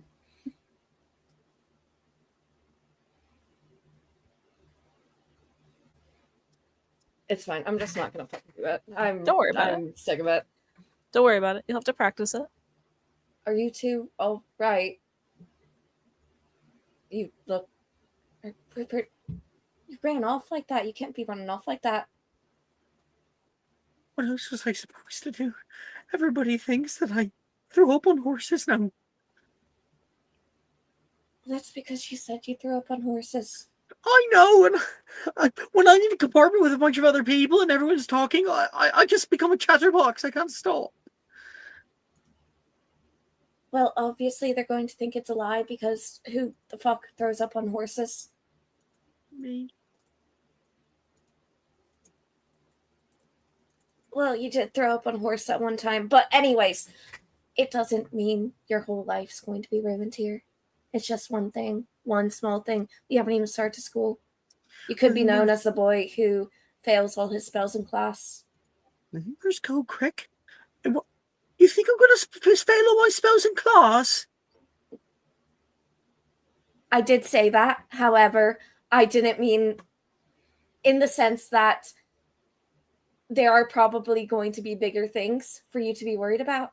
You're probably going to fail worse in the future. So it's not like throwing up on a horse is Make that big of a deal. If you're with your permission, make a persuasion check at disadvantage.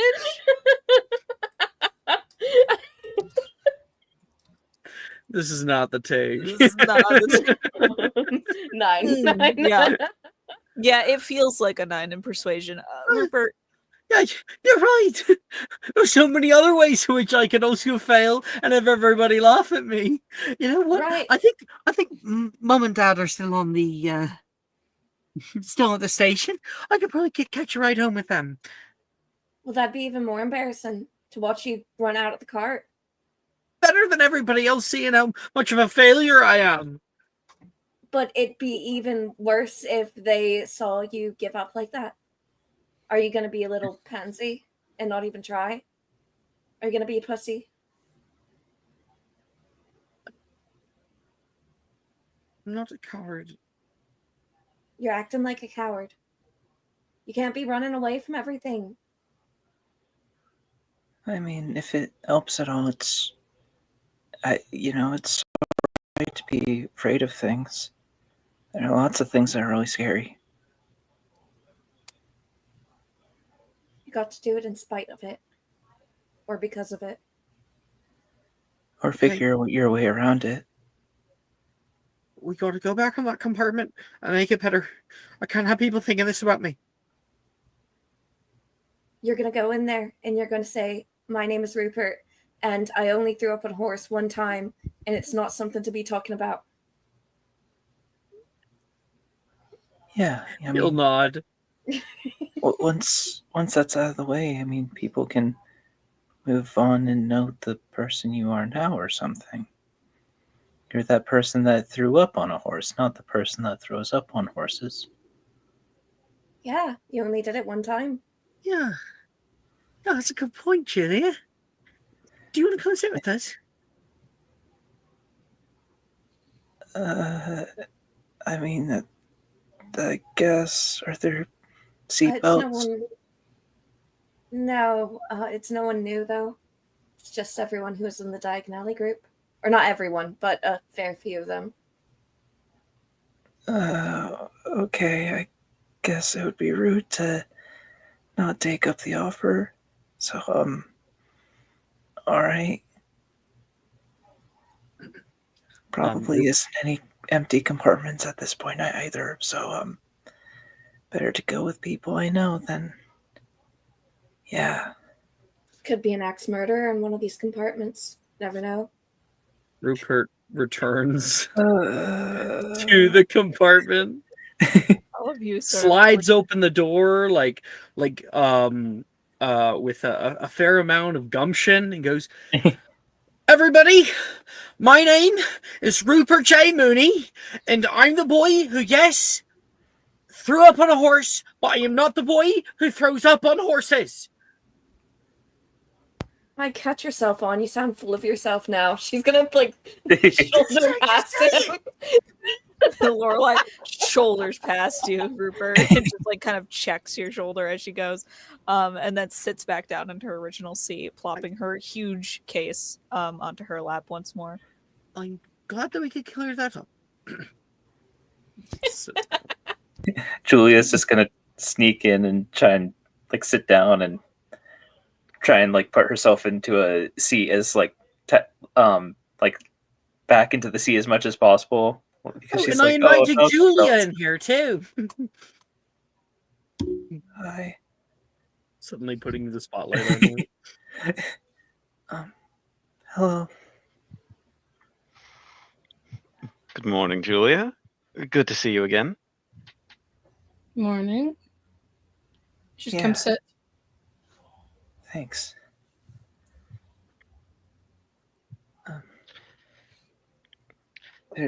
There aren't seatbelts on this thing.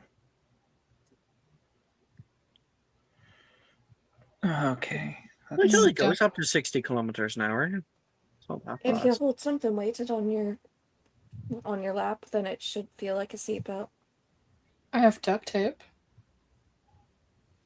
The duct tape would probably just, get stuck, and I'll hold my bag. And Julia will hold her bag around, put her arms around her bag and everything, like Rory mentioned. What's duct tape? Is it made out of ducks? No. It's like extra strong epoximize. Seeing as we're all going to be on this train together for probably quite a little while, why don't we all start with introduction? Rupert, as you say this, there is a high whistle, a small hiss of steam, and then you feel a lurch as the train starts to move.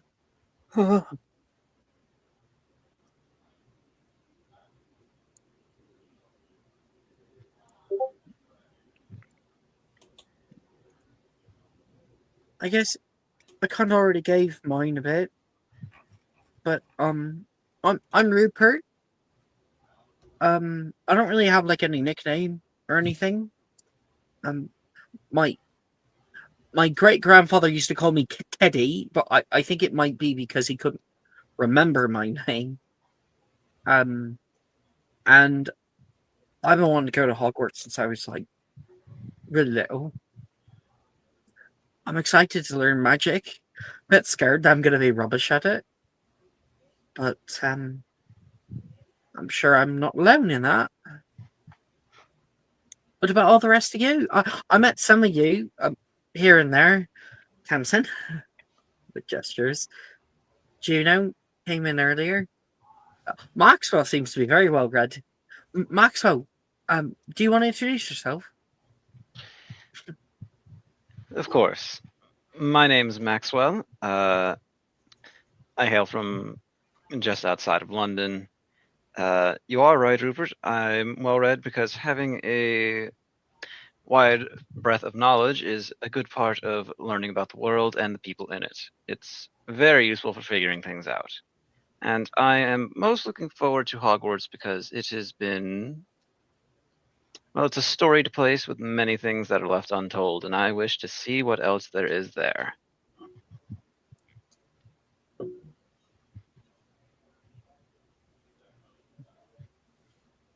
I suppose I'll go next. Damien. Yeah, I enjoy a good game of Quidditch, late night bonfires, and I don't know, the occasional bit of mischief, I suppose.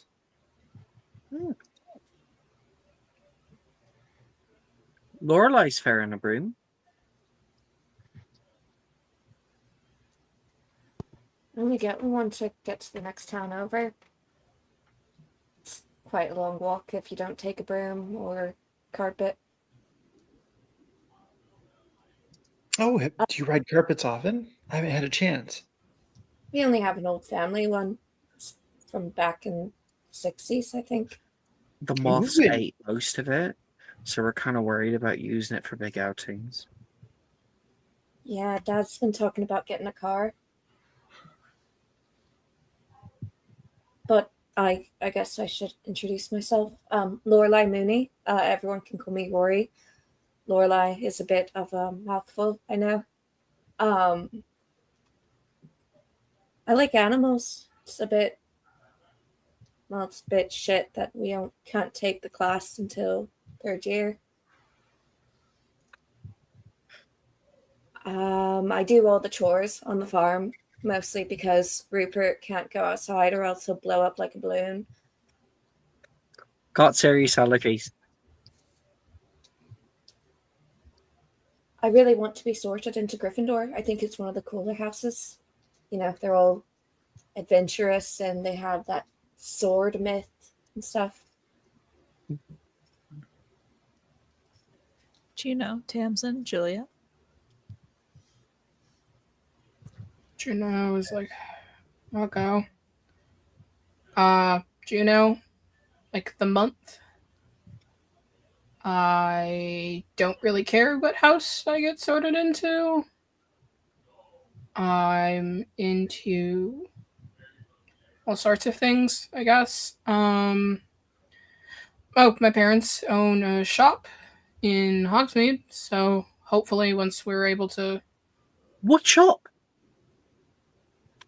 the oddity shop, Oakenstaff's? that's the one. Oh, I didn't know it got sold. Yeah, they bought it probably maybe a few years before I was born. I always love going down there. So many weird things. Well, if you ever manage to find your way there again, just tell them I sent you. They'll probably give you a discount. Really? Yeah. I can't wait. Tamsin, Julia. Tamsin will look over to Tamsin. Pretty quiet most days. I enjoy a good book about anything, really. My parents are historians. We don't live anywhere near from Edinburgh. She kind of looks at Juno. That's about it.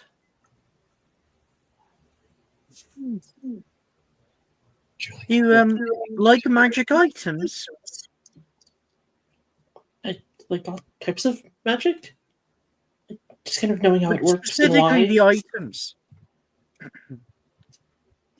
I mean, yeah, I guess. My parents wrote a book on magical artifacts. Do you have a collection?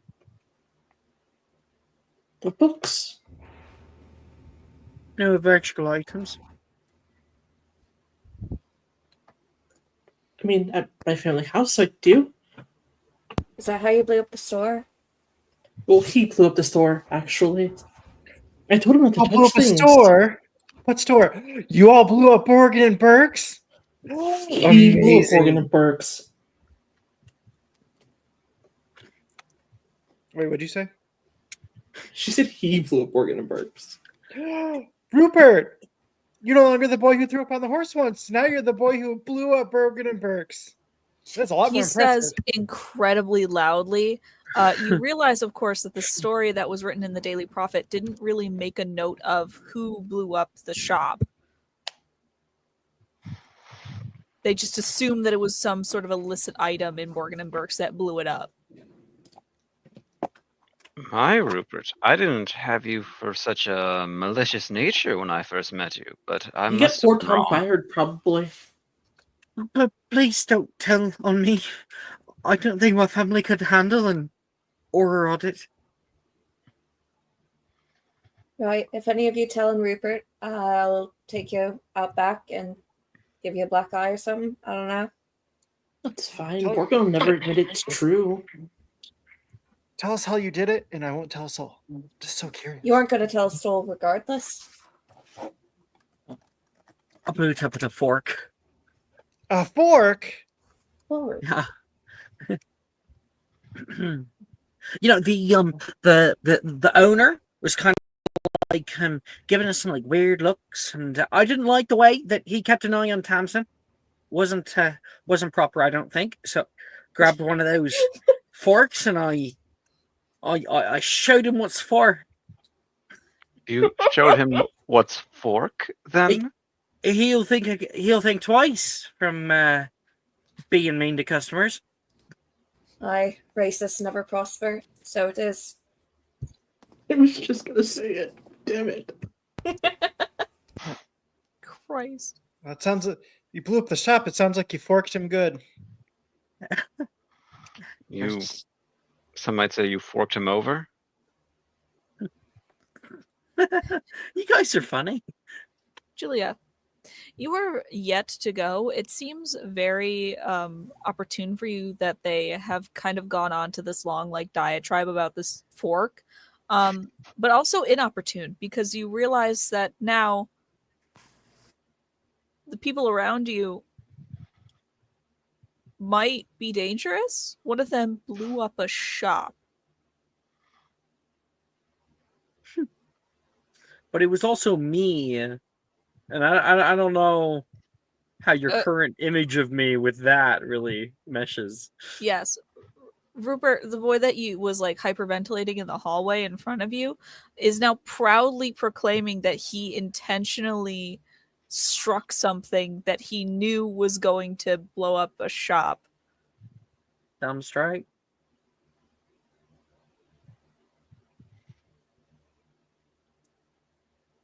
Annie, are you there? I don't think Annie's there. Unfortunate. Annie, are you okay? Oh. Are you okay, Annie? Annie, are you okay? Hey, am I back? You're back. I'm sorry again. You're fine.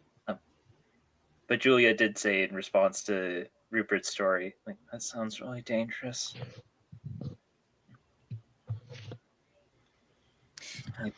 Julia, what about you? I mean, we don't really know a whole lot about you.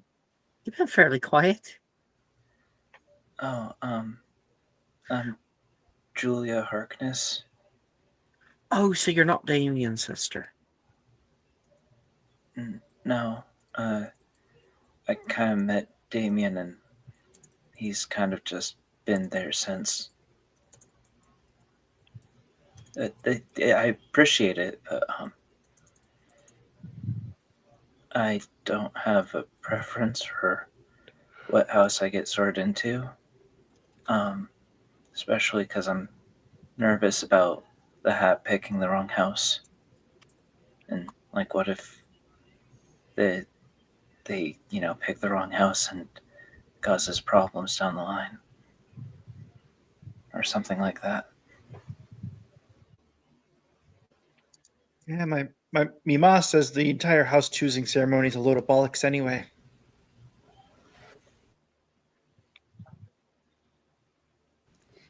You Really? hear the door to your train car What? opened down the hallway, and the squeak of little wheels on the carpet. Anything from the trolley? You hear emanate from further. Candy dears. Julia, can you grab me a pepper imp? Oh, yeah, You're close sure. to the door. I have some money on hand. So, I have like 6 galleons and 5 sickles, so... Wheeling in front of your door now is an old woman with a cart filled to the brim with colorful sweets. Anything from the trolley, sweeties? Julia, I can pay. I'll give you the coin. Don't worry.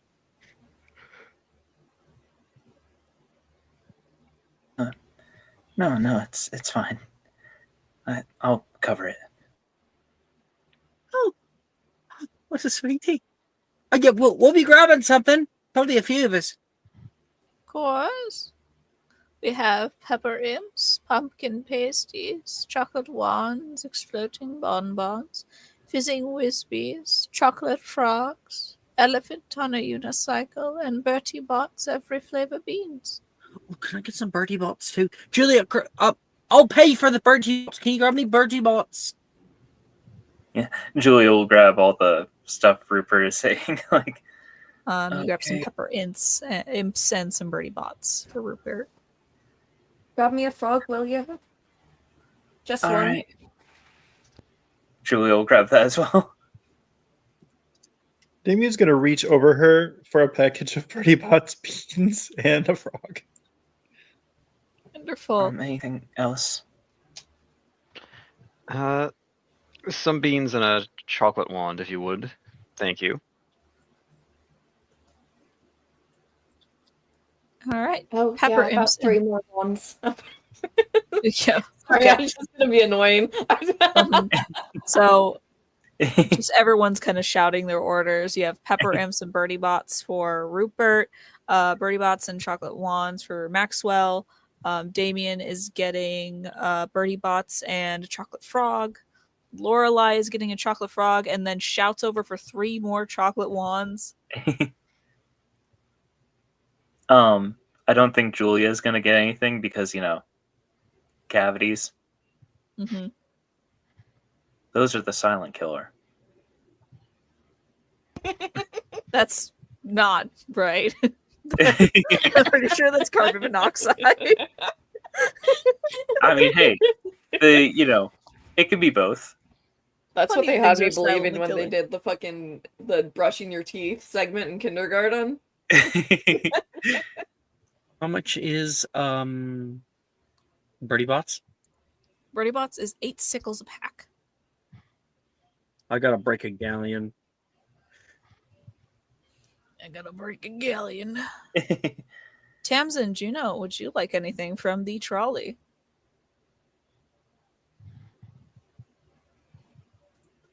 Do we have Tamsin, money? Tamsin, if you like, I could get something for you. You too, Jaina.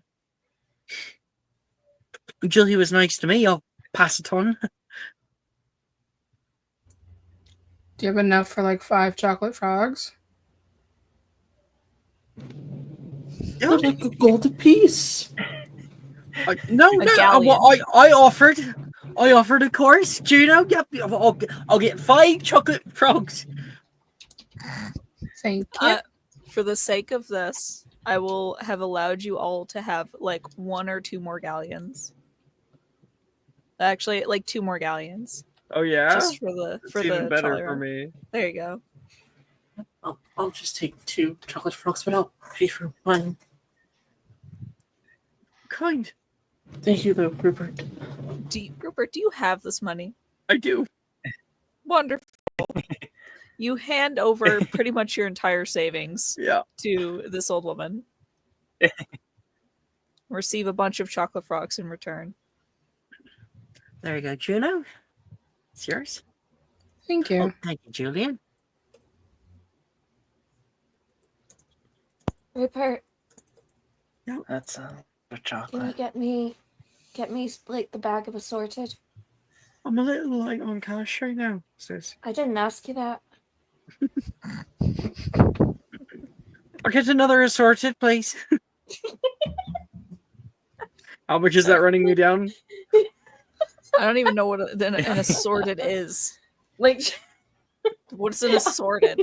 just like an assorted bag of like gummies and shit. Of gummies and shit? Yeah, that's like 2 sickles. Like, you know Lovely. those things where you have like the candy all laid out and you put it in the bag and then you weigh it at the front? Yeah, exactly. Yeah. Yeah. Yeah, it's a bunch of loose candy that's just in a plastic baggie. I did that today actually. She's gonna So- take it and pour it into her bag. Right into your luggage? Yeah. Yeah. So the trolley Like the lady does- loose sugar and all Yeah. at the bottom. Hopefully no one else wants anything. The trolley lady does move off, and you watch as Lorelai pops open her bag. Doesn't even look left or right. Opens the assorted bag of candy and just dumps it straight into the bag. Oh, that's gonna be so sticky at the bottom of the bag. No, it won't. You've smuggled something into the bag, haven't you? I would never smuggle anything. Why? Are you saying that because I'm Irish? Because we smuggle things across the border. That's it. You English are all the same. I'm saying that because you said that the candy's going to disappear into your bag and not reach the bottom. So now you're calling me a liar. Lorelai, it's our first day. Let's make friends.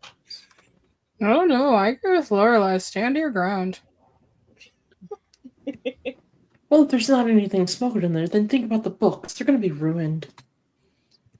Those of you with the 16 passive, which should be 3 of you, I believe, and I suppose as well as Lorelai, who would be able to feel it, you hear the slightest scratching noise, followed by chewing, the sound of crunching coming from Lorelai's bag. Your Rupert, what does she have in there?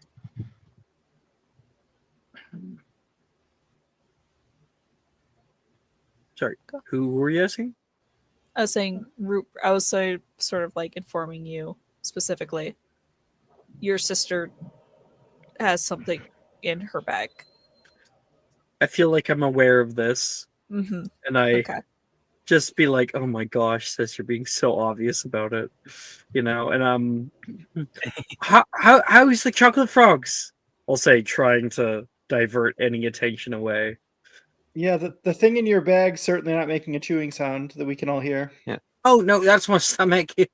It's I haven't eaten anything yet. And then I'm going to grab the birdie bots that I have and look at the pepper imps and instead throw the pepper imps in. This will probably make it better. I must admit, while that's interesting, it's much more interesting that her books appear to be eating the candy she put in her bag. That's far more of a story, don't you think? Don't be ridiculous. Books can't eat. I don't carry books in my Rupert- bag. Burps up fire. Yep. With fire from the pepper imp just kind of comes shooting out of his mouth.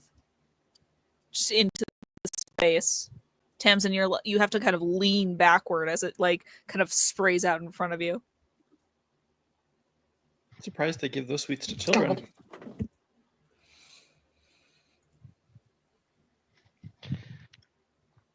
You gotta stop being so obvious about it. So, I'm guessing you're going to try to leave us in suspense for the rest of the trip as to what's currently consuming your candy? Ugh. You see, this is how you get caught.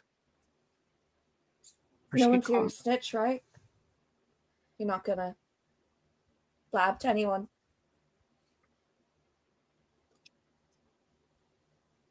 It's your business. I'd just like to. Just curious. Well, I'm looking We'll only at Max Skeeter specifically. I know your last name. Won't Wait, tell I you never- if it remains off the record. Wait, I never said my last name. Was it not Maxwell said has whenever we were never doing the said. roll call? He's No. never said it. No, I very No. intentionally left it out. But he has talked about lots of being pretty well read when it comes to the news. So Mm-hmm. Oh, and books by his mother.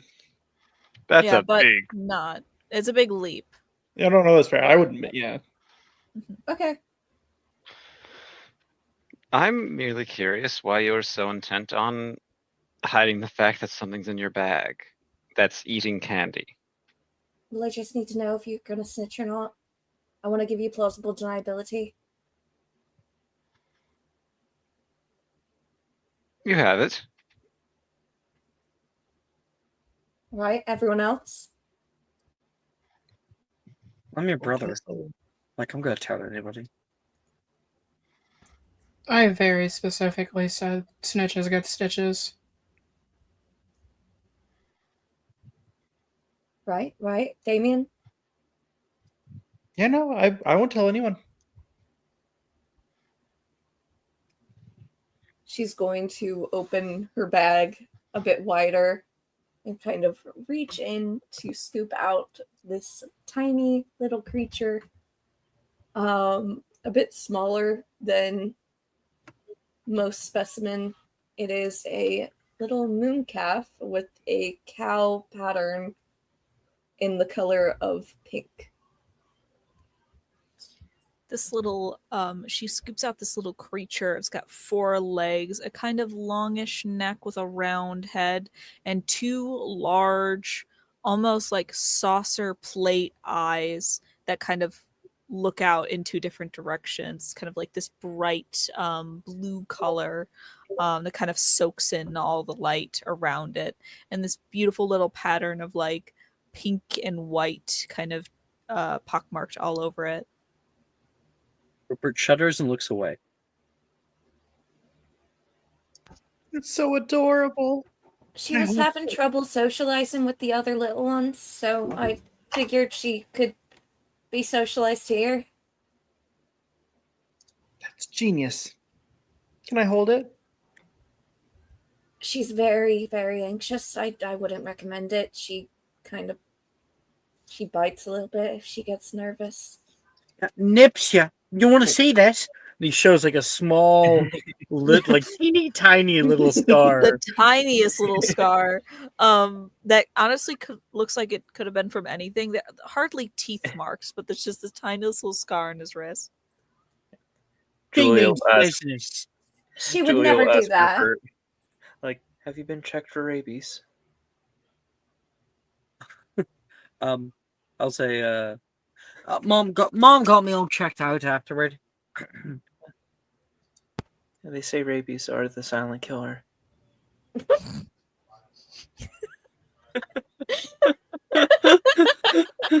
know what the silent killer is? Her name What I is dropped in that Daisy. wand shop. Her name is Daisy, and she'll never hurt a fly if you aren't acting stupid with her. Rupert was down near holding her by her back leg. Hi, Daisy. It'd be fine that he holds her then, won't it? You said you wanted to socialize her. Go ahead. Give the little bite or two. It needs to be in baby steps. Do you want me to just throw you off the train and tell you to fly? Already flew yesterday. Not for very long. Lorelai. Nose is nearly broken. Lorelai, it has been a fight with your brother. He has not stopped talking about 2 things. 1, that his wand's longer than yours, and 2, that he flew. Mm-hmm. Just shows them my wand is more powerful. What's the name again? Daisy? Daisy. Yeah, I gotta put that in my notes. Oh, is your wand abnormally long, Rupert? 14 inches. It's to compensate. That's not how wands work. I have heard the long wands are associated with people with weird physical characteristics. And you heard what she said about your wandwood? Compensates for its owner. I'm sure you'll perform magic just perfectly, Rupert. She's cherry picking because she is jealous. You're not going to be saying that at my wake when I die a tragic and noble death? You're dying? Just make it sooner rather than later. Heck, I'm trying. Well, maybe if you agitate that moon calf, it'll help you along. Meanwhile, through this whole conversation, Lorelai has been rocking this mooncalf back and forth like a little baby. Mm-hmm. She seems very She's like relaxed. bouncing it. Yeah. She would never do that. See, she's sleeping like an angel. She No one just likes would call candy. me an angel if I was unsocialized and biting people. You are unsocialized. It's just our luck that you aren't biting people. Hopefully, we don't start biting people. Wouldn't be Just one too person. sure. He talks in his sleep. I wouldn't be surprised if he starts biting too. I don't talk in my sleep. Do I talk in my sleep? Sure you do. You've never told me this before. Not one time. How long?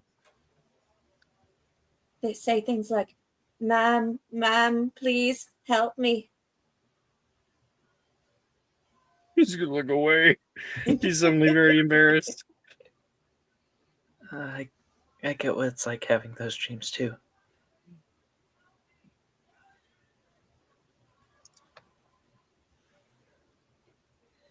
Juno. Juno has been watching this entire exchange. At a certain point, I definitely think she was the kind of person who put her headphones on and has she has like one of those old iPods, and every time they say something, she is turning the volume up just a little bit more. And very much like old iPods, like the more they keep talking, the more ridiculous shit you keep hearing through your headphones. The louder you have to turn it until it's very obvious to everyone around you that you're listening to music. It's very loudly coming through like your skull candy headphones. Those old headphones, like, yeah, you could hear them a mile away. Yeah, she's listening Skull to Complicated by Avril Lavigne. Juno's like got money. Back in the day, skull candies, they were expensive. You think Juno wouldn't have school candy? I know she saw that shit at CVS and she was like, I need these specifically. Yep. Yeah. She's currently listening to Complicated by Avril Lavigne. At full volume. Tamsin, you can hear the music coming through your cousin's headphones while you're sort of stuck kind of raw dogging this whole social interaction and not saying anything. Tamsin's just gonna like lean over, grab the right one, and steal it. Steal it, like put it in your, because these are corded headphones. Like there's no AirPods yet. She's stretching the cord. Juno's just like, you're taking the cord. No, she's like, so you know how, like they split down the middle, the skull, like the old skull candies. So Yeah. Stretching them out.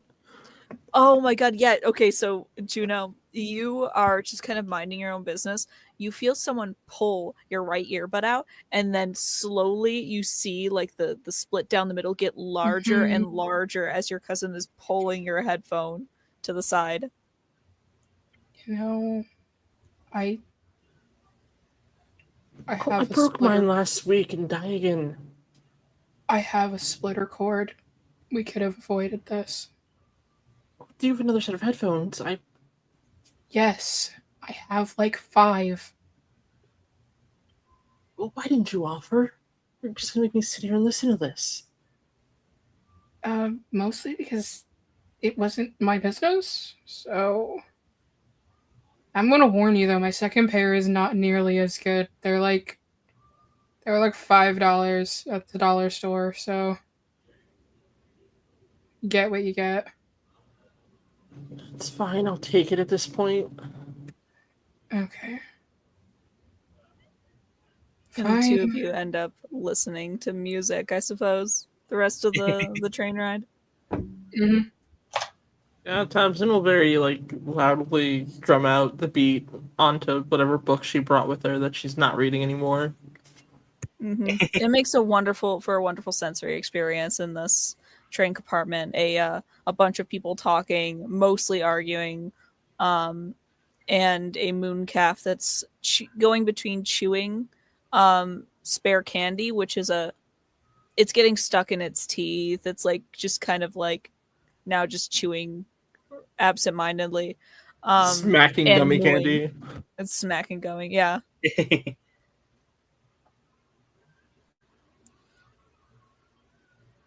Let's see. Hold on. I will grab this.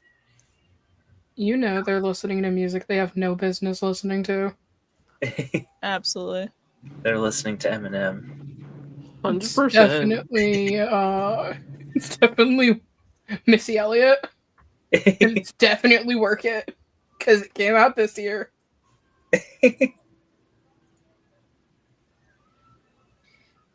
Gradually, the bright day gives way to the soft hues of twilight. The sky darkens, the stars begin to twinkle in the vast expanse above.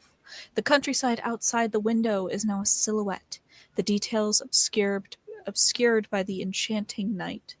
The only light comes from the warm glow of the compartment, casting long shadows that dance and flicker with the movement of the train. Suddenly, the train plunges into a vast forest. The trees loom large and imposing, their branches reaches out as if trying to touch the train. The sound of the train's wheels on the tracks is amplified, a rhythmic clacking that somehow soothes in its consistency. Then, with the screech of metal on metal, the train begins to slow. The forest outside the window becomes a blur of green and brown as the Hogwarts Express comes to a halt. A voice echoes through the train, clear and loud, despite the residual noise of the slowing train. "We'd arrived at Hogsmeade Station!" It announces, and a wave of excitement sweeps through the compartment. People get up from their compartments, grab their luggage from overhead, and head out on the steaming station. Stepping out into the cool night air, steam rolls down the tracks, and the flickering of lanterns dot the wooden railings. I did send a music change in music if you all would like to listen to it.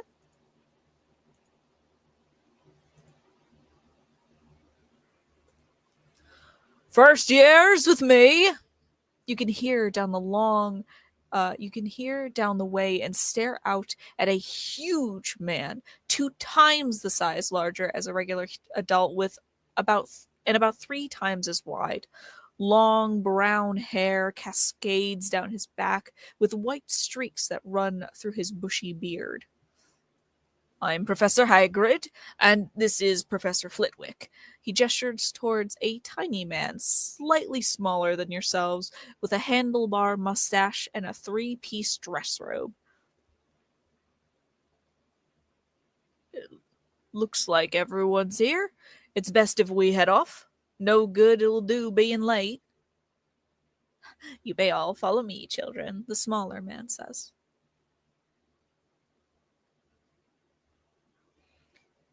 Leaving Hogsmeade Station behind, you make your way down a winding path to a small dock.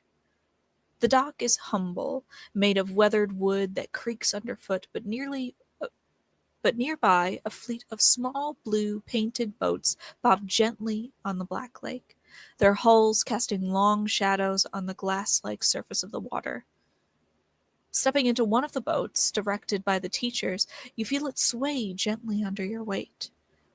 Julia, you kind of stall out by the docks itself, and you actually have to wait until Professor Hagrid himself grabs hold of you and places you into one of the boats as gingerly as possible. "So sorry there. Here you are." Julia's just like, okay, I'm not going to throw up on the boat. I'm not going to do that. Not going to pull Stepping into the Rupert. boats. You're gonna pull Rupert?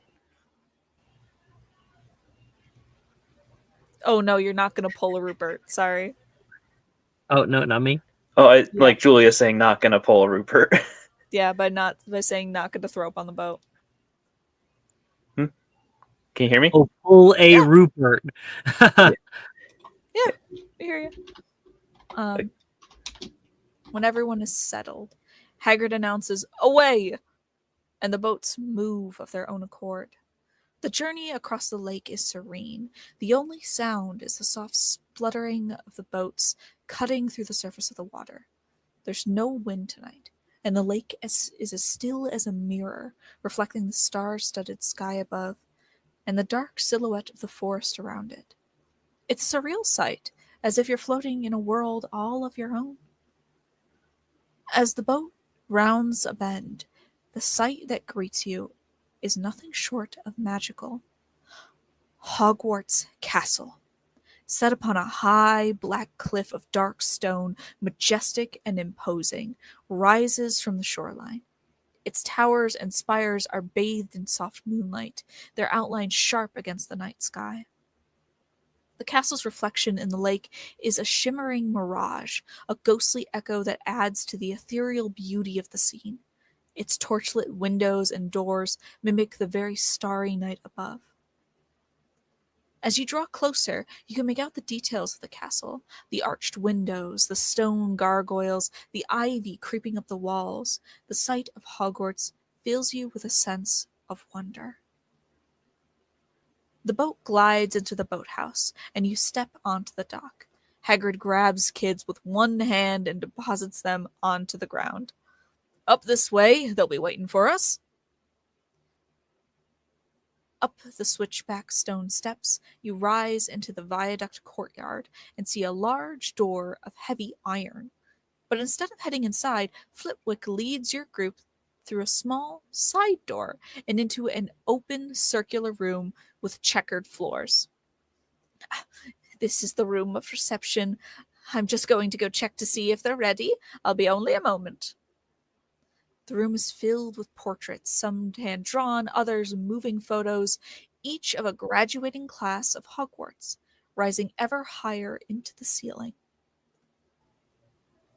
There is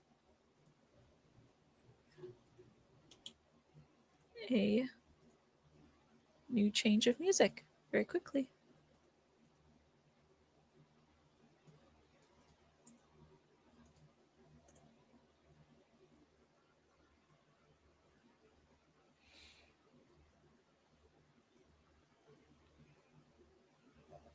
If anyone has anything to say now, as you're waiting, now would be a good time to do it. Something small.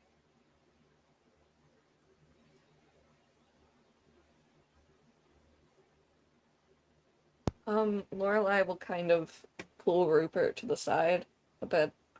Alex, if you're here. Word. Alright, so chances are we probably won't be sort in the same house. But if we aren't, then don't be afraid to come get me if you need. Alright? I don't know what I'm gonna do without you. Well, it's not like I'll be very far away. We're in the same castle still. It'll be the first time that we're not sharing a bedroom. It'd be weird not having you above me.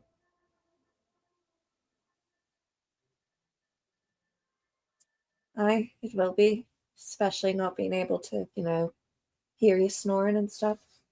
Gets to be white noise after a while. Or your farts.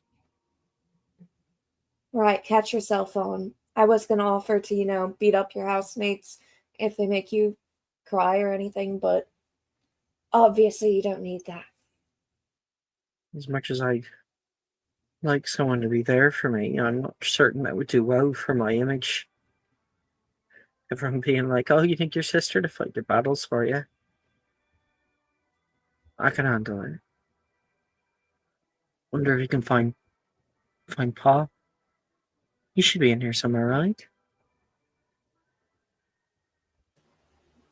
Rupert, go ahead and make me a perception check if you're looking.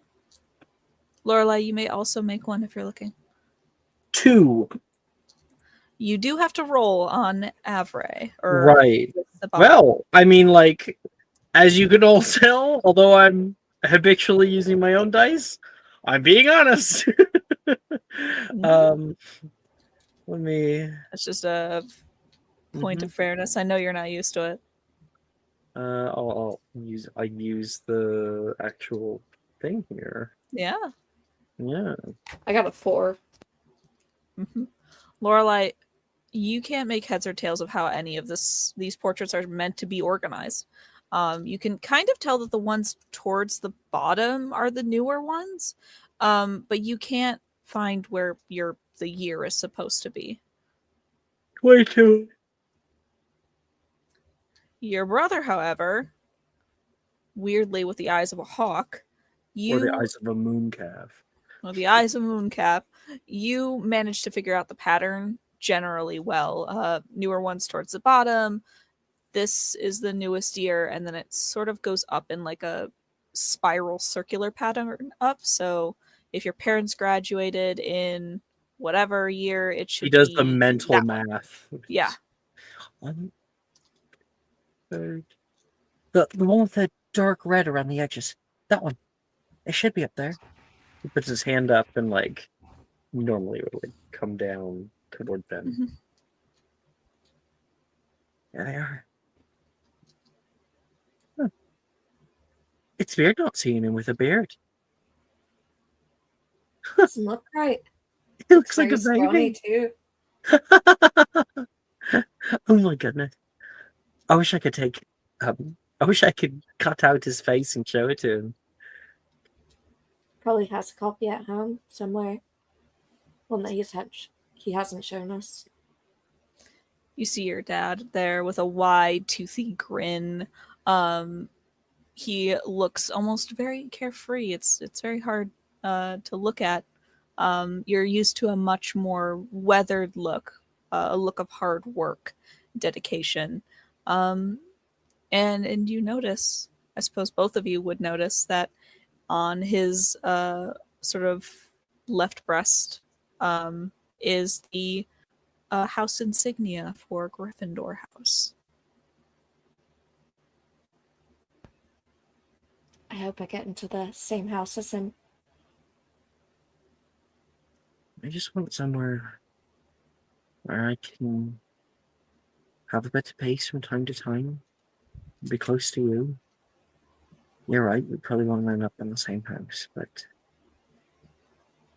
maybe on the same floor? I don't know. For what it's worth, I hope we do end up in the same house. So then we can at least have the same common room. He smiles at his sister. That could be our scene. Maxwell, I think that you were going to say something. I saw your lips move. I cannot hear you. Apologies. There you go. Double muted. You read that right? I only just now read that. That's going to be the taglines for Maxwell. It's all wordplay. He's just going to look for the graduation pictures of his parents. Mm-hmm. They graduated at separate times. You're going to have to look for 2 different years, but go ahead and roll me a perception check. Please don't tell us yet. Like I don't know who she got with, but like I don't want to know yet. You know, I want that to be a reveal. Mm-hmm. Don't worry, we'll find him anyway. It takes you a while. With the 11, you can really only find one of their portraits. Your father's portrait specifically. You see him there, and he is everything that you have expected him to look like, but much younger. Still the same picture, though. That same smile.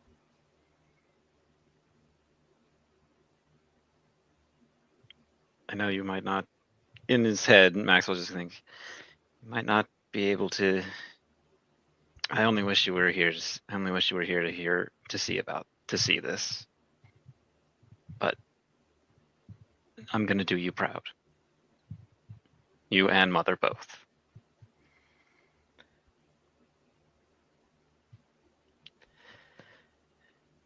Then he just turns away from the picture, just be like, all right, found him.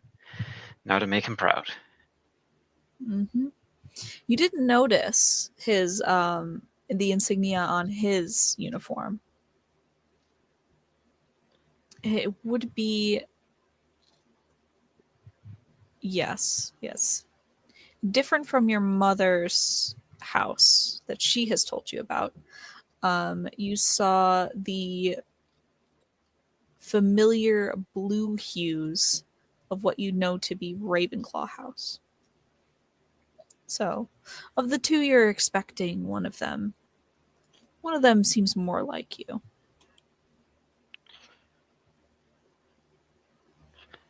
Yep. Also, found out a fun fact when I was looking up Rita Skeeter stuff. Her and Bellatrix Lestrange were born in the same year, so that would have been a fun time. Mm-hmm. Don't get me started on the They were Alfred, lesbians. Yep. Listen, I will say it right now. Bellatrix Lestrange he's like, oh, they were in the same year as my mother. That's the extent of their relationship. He's not like a godmother or anything. It's, oh god, I'm not going to read any further into this. It's like, let's fuck up Maxwell more. Your godmother's fucking crazy and dead. Juno, Tamsin, you two are close by each other. What are you doing? Gina's gonna look for her dad. Okay, give me a perception check. Okay. Yeah. I don't have like super great perception, but you know, it's a 12. It takes you a while. It takes you nearly the extent of how long you are put into this space. But you do actually manage to find him. You recognize him not by how you know him to look, but by, the crease of his brow. He has that same kind of tacit look of disappointment most of the time that he's working in the shop. So it's incredibly familiar to you. But it is very jarring to see him as this sort of dark-haired boy. Do I see anybody in his graduating class?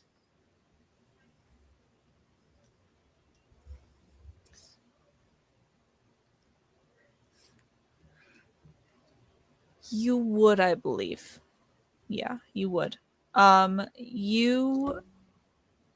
he talked to you about some of his former compatriots? Yes, and I think she would have met one at least one time. Mm-hmm.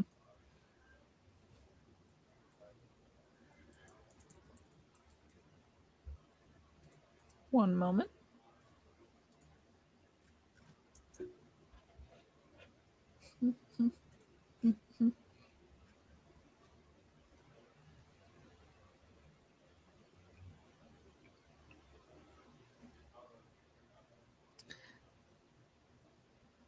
Okay. One more moment. I got it. I got it. Hold on. I got it. I want to throw some quick praise at Alex and Brooke. The sibling banter, like, I'm actually beginning to think you guys are siblings. I'm not gonna lie, as somebody who hangs out with them regularly, they basically are. Yeah. You should see us in Repo. Oh, God. Sometimes you piss me off. Sometimes you piss me off in Repo. Sometimes you piss me off in Repo. What's then? Like that one time, there was one time that I was like doing all the work, and then like I'm like, where the hell are they? What are they doing? I go over and I find Anna knighting Brooke. And I was like, "Are you guys gonna help?" And Brooke was like, "Shut the fuck up, okay? We're having a I'm becoming a ceremony. knight. We're having a ceremony. Leave me alone." This is I'm so so funny. mad that It you was threw me really out of the important. vent. That was crazy. So mad about that. I was in the vent.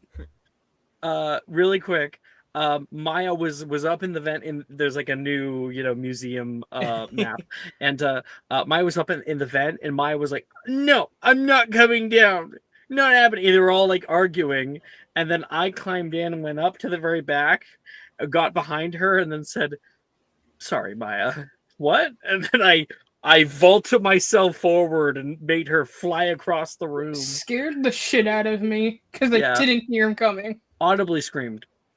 It's true. Wonderful.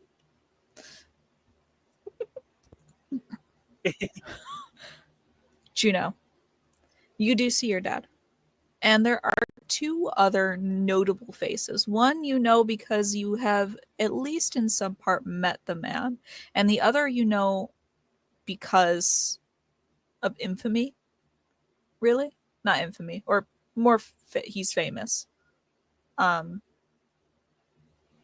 Next to your father, wearing the same Ravenclaw blue robes, is a dark-haired man who looks, or rather a dark-haired boy, who looks very sort of straight-backed, serious expression, dark, thick horn-rim glasses, standing beside him. Your father kind of has an arm around his shoulder. And on the other side of that same man, or that same boy, is another boy. Dark skin, kind of has, wearing like the Gryffindor red robes, has an arm around that same boy as well. You know this person's. You know the boy with the glasses has to be the current commissioner of the Aurors, Magnus Gideon. You know that your father has worked with him in the past, and you've met him on at least one occasion. It was very brief, but that same kind of serious look does strike you. Mm-hmm. The boy next to him, you know, because he's been in headlines, and because of course you would know the minister's name. That's Kingsley Shacklebolt. Mm-hmm. Mm. All three of them seem to look fairly close. Juno mentally is just like, with all the love of fucking Merlin, please don't put me in Ravenclaw.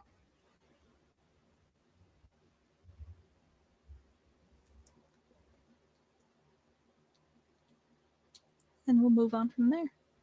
Tamsin, are you looking at anything in particular? She would look for the oldest portrait. The oldest portrait. All right. Roll me a perception check.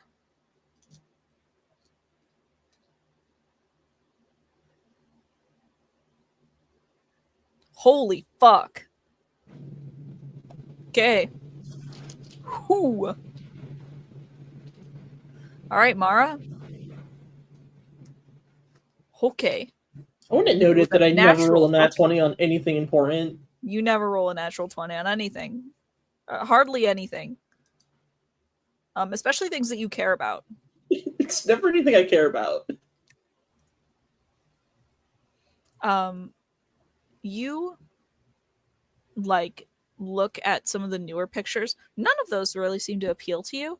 Your eyes go up, up, up, and draw up to find looking at newer portraits. Some you're passing by. You've now passed the photography section and gone straight into the portraiture section, further up until you can find one sort of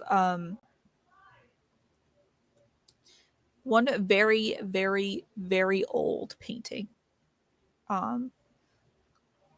Shows a very small class, mostly older students, and not older in the sense of like 18-year-olds, 19-year-olds, which would be the normal graduating class age. It looks as though they're 20-year-olds. You see a variety of different ages, mostly older. You notice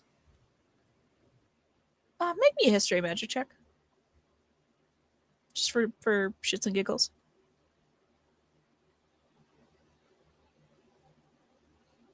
22. Jesus Christ. All right. The books that you have perused from your parents' library are vast. And they do have some that talk about Hogwarts, specifically the first class of Hogwarts. The first class of Hogwarts you would have known to have happened over 1,000 years ago. This was before they had like a standardized age of acceptance. This was around the time that the founders would have still existed as educators within the school. And you do see them kind of standing towards the back, very recognizable figures, at least in portraiture, the likenesses of Godric Gryffindor, Salazar Slytherin, Rowena Ravenclaw, and Helga Hufflepuff. Just their likenesses. You notice that this portrait is not moving like the others. It just looks like to be a still frame. A few other things that you would notice, or rather one more thing that you would notice that you would be looking out for would be any kind of recognizable name. The pinnacle, of course, being, with the 22, Merlin himself. You're scanning across this, and you cannot find a likeness to any of the portraits currently known to be Merlin, at least not within the books. None of these sort of come out. He's mostly depicted as an old man with a white beard, and none of these people look anywhere close to that. They're all in like their mid to late 20s, possibly.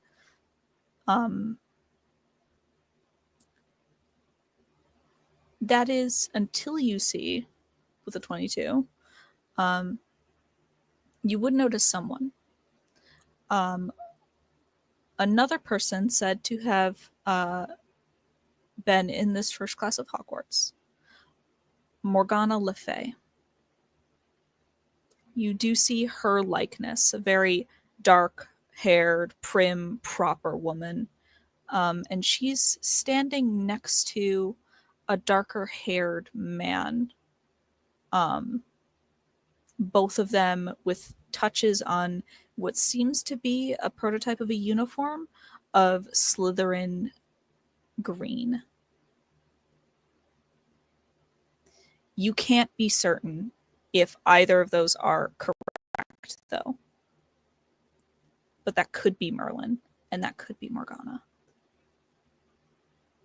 But that is the oldest picture. Just a random portrait on the wall at the very top of this viewing hall. Nice. Ooh. I thought I was going to go with Damien, but I think I'm going to go with Julia this time instead of leaving you for last because I don't know how long we'll have you. Julia. Yeah, I will figure out something. You're okay. You are pressed Thank you. into I appreciate this like kind of claustrophobic viewing hall.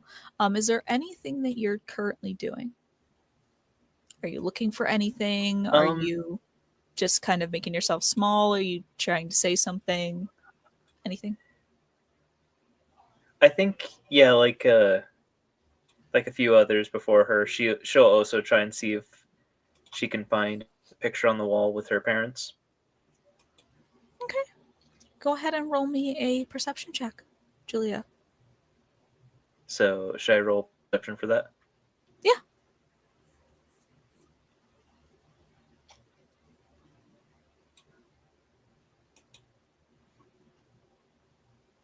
$15. It doesn't take you too long. Your biggest challenge is sort of finding the year, because you know kind of an approximate year. You weren't given like a standard year of like when they would have graduated, so you're kind of left having to work backwards of like what ages they were, and then like just subtracting until you get the right one. But you do manage to find it with kind of relative ease. It's one of the newer ones towards the bottom. It is a moving portrait. And you do see them. Both clothed in Gryffindor red, side by side. Your father has sort of his hand around your mother. They look so young.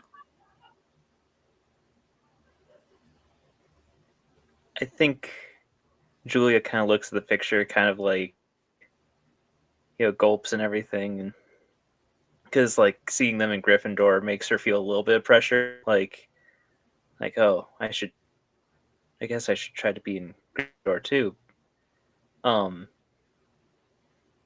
But I think she'll like kind of look at the picture, and she kind of says to it like, "Hi, Mom. Hi, Dad. Miss you." You have that very quiet moment, and it almost feels like when you're looking at them, the entire room fades out around you, and you're no longer thinking about everyone else in this space with you. It's just you and the portrait. And there's some small bit of comfort in that.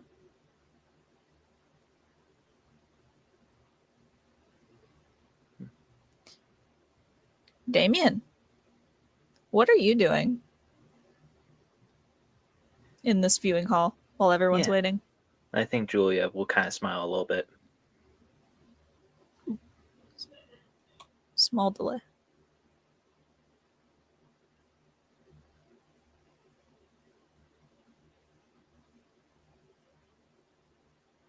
Damien. Possibly he is not. Yep. Nope. Yep. Okay. What are you doing in this viewing hall as everyone's sort of waiting to be let in? Oh, I'm just looking around at the other students, actually. I'm not staring at the pictures. All right. You can go ahead and give me a perception check.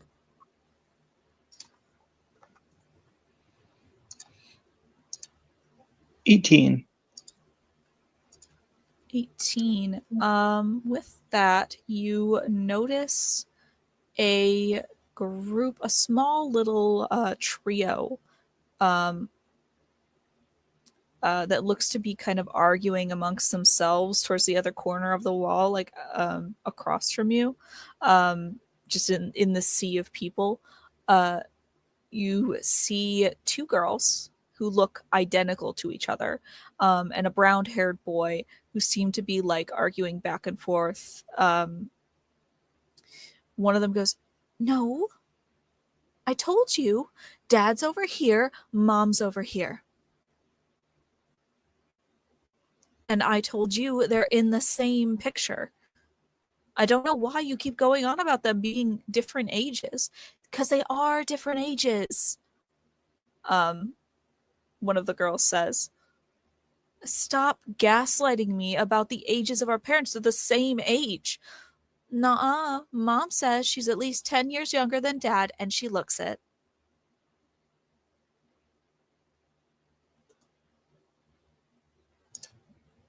He's gonna see where they're like pointing if he can look over and I don't know, check the portraits. You can try to. Roll me a. You know, they're not expressly clear. Roll me a perception check at disadvantage, I'll say. 9. 9. You can't really make out exactly where the portrait is, but you can tell it's sort of on the other on like the other side of the wall. It could be anywhere from like the younger crop of students, which seems to be like if they had kids and they were this age, it would be probably a little problematic. Or it could be a slightly older crop of students where like possibly their parents were a little bit older, a little bit on the older side. That's fair. I think the last thing he's gonna do is take a look, see if he can find Wilfred. Yeah, you can try to. Give me a perception check. 24. You do see him. He seems to be excitedly talking to a girl with sort of short, bobbed black hair and thick glasses. And another girl with sort of long red hair that you would know from the Diagon Alley trip, actually, Juniper. And they seem to be sort of excitedly talking amongst each other. Very loudly in the case of both the girl with the black hair and Wilfred himself. I'm gonna take note of the girl so that when her name's called, I'll remember who she is. Certainly. And that'll be it for me. A matter of minutes later, Flitwick appears in the doorway. I'm going to take a sip of water. I don't know why I didn't do that before doing this. Hope you enjoy my ASMR. They're just about ready. Follow me, everyone, and stay quiet. Single file, please. Professor Flitwick leads you all into the entrance hall. 2 stone braziers adorn the side of a great brass door with artistic carvings over its face. Flitwick stands in front of the door, fixes his bow tie, and the doors open with a bright silver light that hits Flitwick's happy face and widens to show you all the Great Hall of Hogwarts.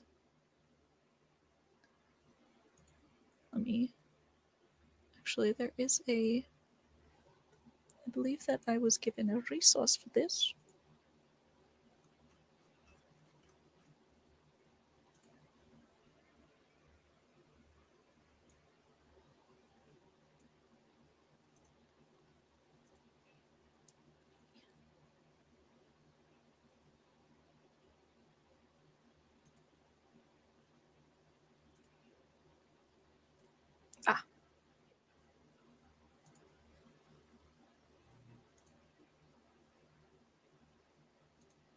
Share screen.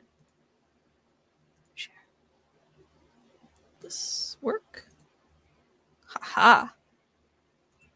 Got it. There's a reason why they call it great. For your eyes gaze out at everything around you. The high ceiling is washed by an enchanting view of the night sky. Little flickering lights float as candlesticks in the ether above. On the far right, a wide fireplace breathes warm life into the space, and on the far left, stained glass windows show depictions of each Hogwarts founder and the castle's architect. Long tables sit before the teacher's stage, filled with older students, each with a house crest and colors. On the far left, the emerald hues of Slytherin House.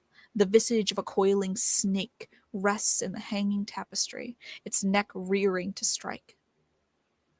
On the middle left, the golden hues of Hufflepuff House, its tapestry of a badger standing up on its hind legs and bowing to you as you enter.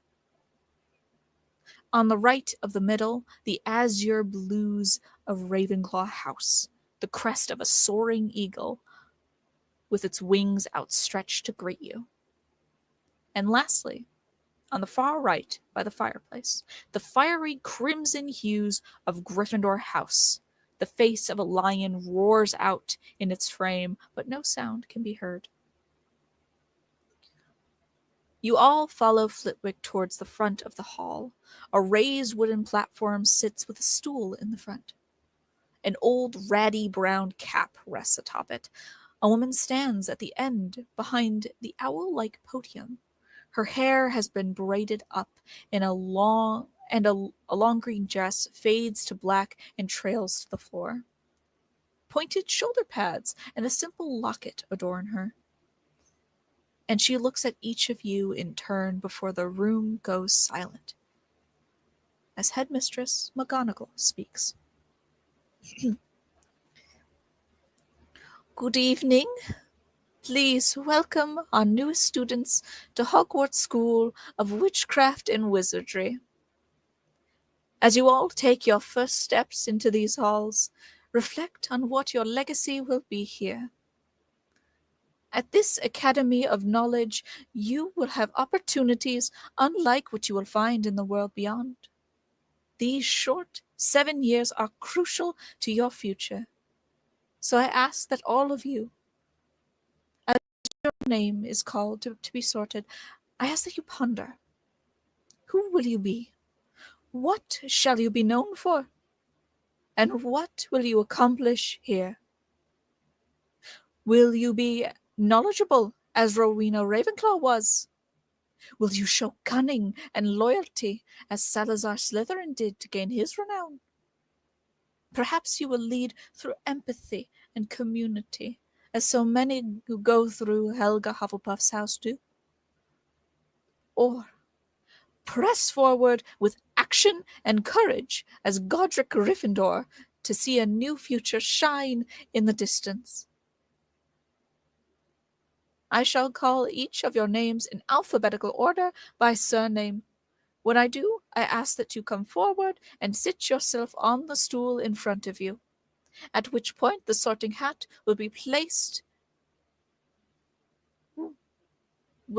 you in your new house, which you will be bound to for the remainder of your schooling here.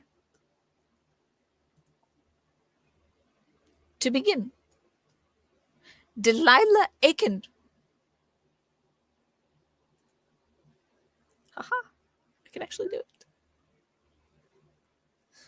A girl with a long faded red ponytail walks up to the front. You've all played this game before, so I'm going to be going a little bit quicker through the sorting ceremony this time around. She sits down on the stool in front of her. The cap is placed upon her head, and very soon yells out, "Hufflepuff!" And her robes turn a bright gold. And you see her walk off to join her compatriots at her table. That's how it's done.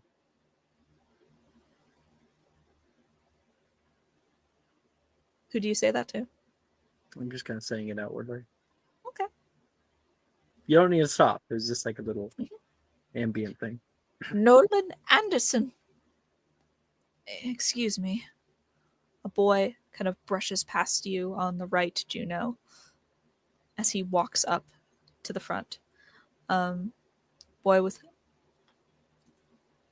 short blonde hair, grayed eyes, and in a kind of short stave.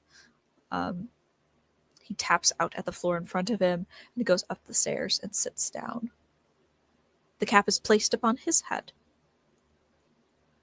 Hufflepuff! Similarly, a bright yellow color comes across his robes, and he walks off.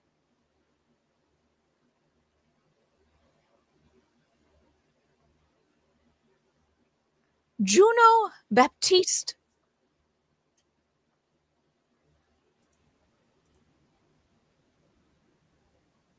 glances at Tamsin before walking up.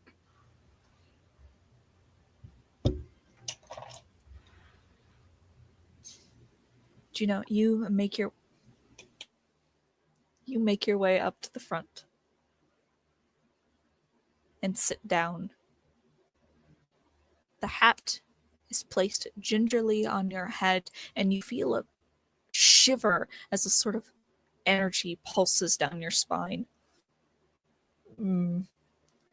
Curious? Very curious. Hello. Do you normally just talk in people's head without introducing yourself? Well, sometimes I don't even talk at all. It's completely intuitive to me sometimes with you new young ones. Fun. I am the Sorting Hat, but you may call me Sorting. I think I'm gonna stick with Sorting Hat. All the same to you, I am merely a hat. Let's see. No small amount of bravery. Inquisitive mind, a thirst for some sort of knowledge. An understanding of community. And values to keep it. Ooh, a good amount of ambition as well. Interesting. Puzzling one right off the bat.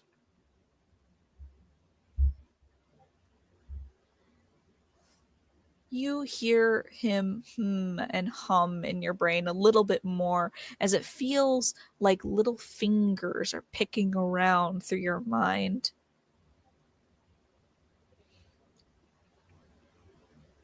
This kind of feels like a massage. Yes, I have heard that quite a few times before.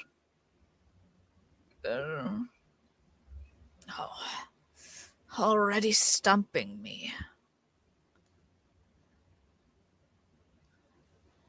From the outside, this does not look like much of anything is happening. Juno sat down. The hat was placed upon her head. 1 minute goes by. 2, 4, 6. Damn. 8 minutes goes by. Hardly even a flinch or a word.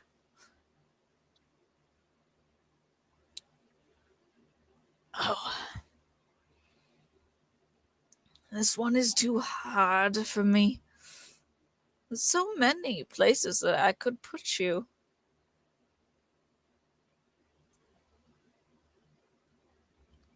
Well, I know where I don't want to go. Do tell. I've never really looked good in blue. Yes, I see that. Not looking to walk in other people's footsteps, are we? Not particularly. Now that tells me something. Desire to be singular, to forge your own path. And Juno, why don't you give me a memory of something that solidifies your house? I think that there's a moment that the Sorting sees when Juno is, well, she's still young when she's younger. And they've sort of just moved back. And they're kind of, around like the tree lines and stuff. And as kids do, is playing. And there's like a bunch of other little kids around. And Juno is like racing this other kid and sticks her foot out and fully trips this child. just to get ahead of them. Wonderful. When it's over, she just kind of looks at them and is just like, "You should have watched better."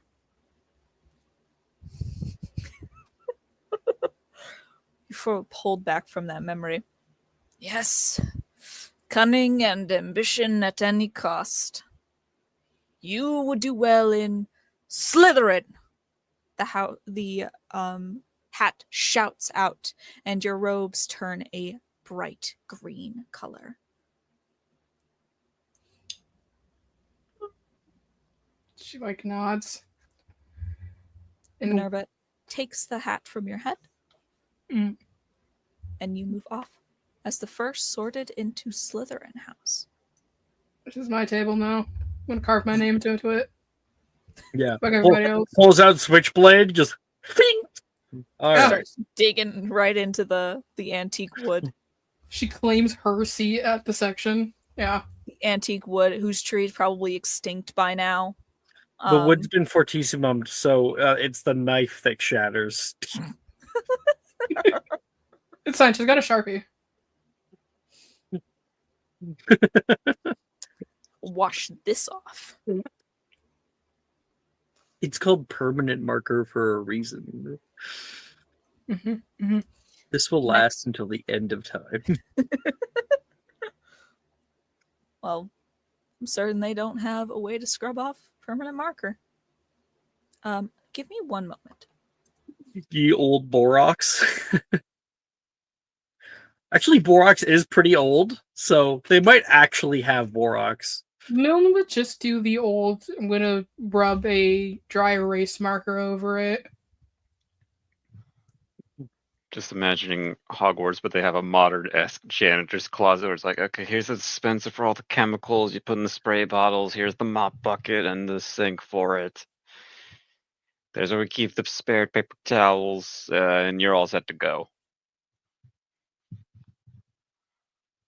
I'm now looking up when was Borox invented. No, not Botox, Borox.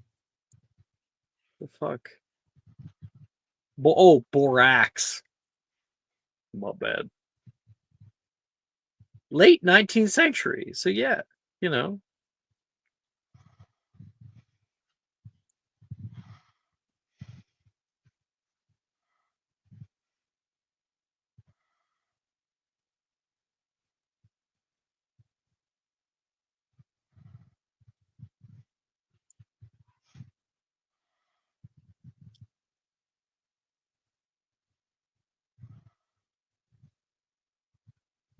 The Mets are great this year.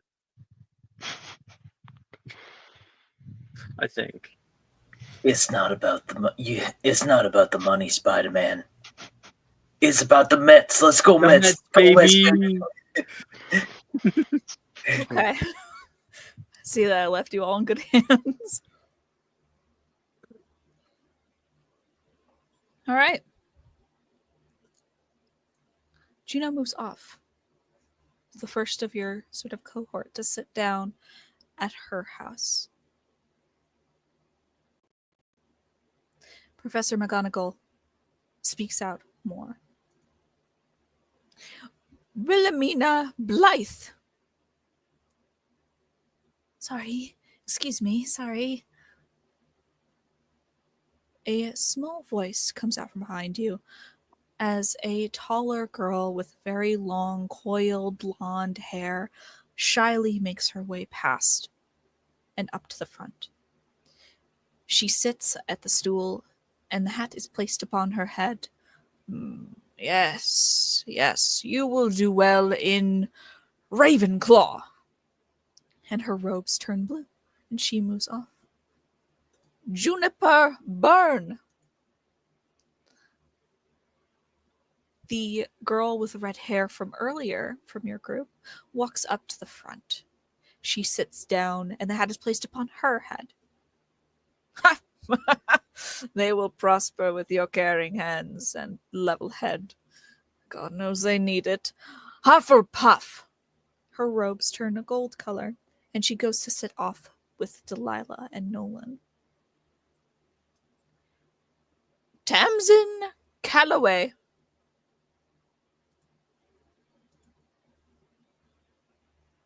Yeah, she takes a moment to kind of look around before quietly walking up and taking a seat under the hat. Just The hat- imagine everyone in their underwear. He'll say as she walks past them. The hat is placed upon your head, and you feel that kind of shiver sensation shoot up your spine, and it almost makes you want to crack your neck. Mm. I want to crack them. Very, very detail-oriented you are. I can already see it. Now, where to put you? Were you charmed? Charmed is a way to put it. Bewitched, probably better. Are you sure, or are you just a man that was transfigured into a hat and thinks he was bewitched? Well, that would be something, wouldn't it? How would I know if I have to think that way? Oh no, Jess, you cut after me. Oh, sorry. That would be something, but how would I know if I am forced to think that way? That wouldn't Sure, explain my if you were hunger men, for they human would've flesh. liked you anyway. What did you say, Mara? Me, or... What did you say, Mara? You. No, I said if you were men, they probably would have taken your memory of it. Indeed. Perplexing thought. And also very telling. Yes, I think I know exactly where you belong. And Mara, could you give me a memory that reinforces this? It's definitely of her kind of late at night with like a candle sneaking into her parents' like private archive. It's like pulling out a bunch of different books and going through them. Sitting down, reading, just sitting there absorbing everything. Mm-hmm. Yes. And quietly putting it all back before everyone woke up. Yes, yes. The thirst for knowledge. You would do well in Ravenclaw.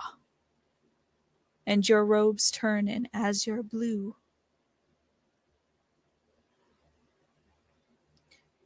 Yeah, she will shrug happily and go and take her seat.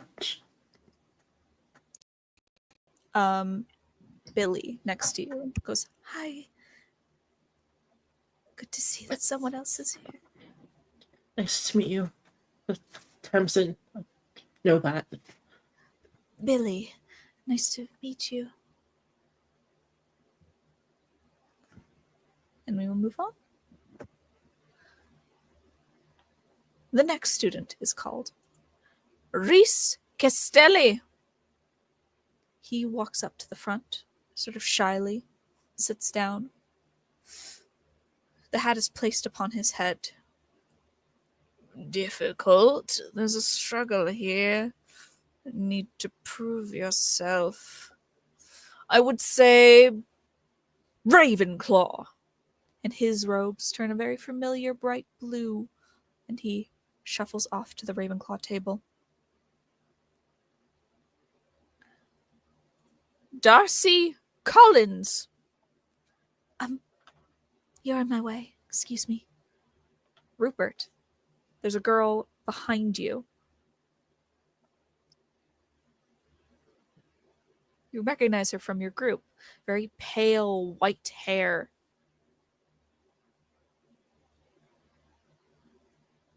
Break a leg. Thank you. Could you move out of the way, please? Oh, I'm terribly sorry. Yeah, I'll move You to the shuffle side. out of the way. She walks up to the front. She goes up, I'll take a deeper puff of my inhaler. sits down. Headmistress McGonagall places the hat upon her head, and it's nearly a second or two before it says, "Gryffindor!" confidently. Her robes turn a bright blue and the first to be sorted into Gryffindor walks over to a raucous applause. She sits down.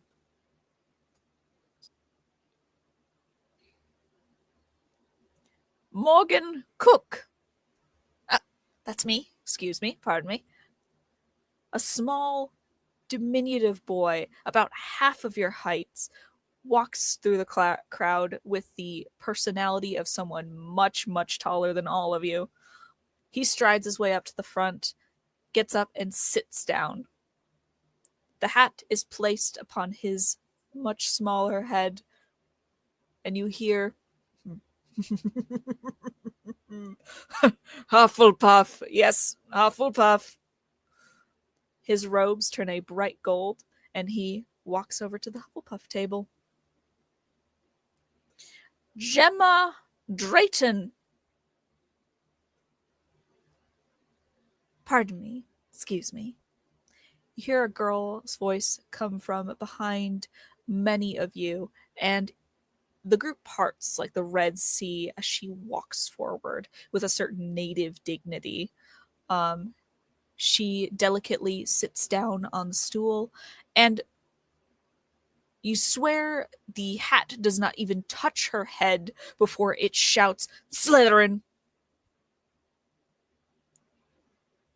Her robes turn a bright green, and she goes and sits off towards Slytherin. She actually slides herself right in next to you, Juno. Hi. Hello. Gemma Drayton of House Drayton. Juno. Of a 2-story house? I don't know if that's the same as Drayton House, but... And we will move on from that scene.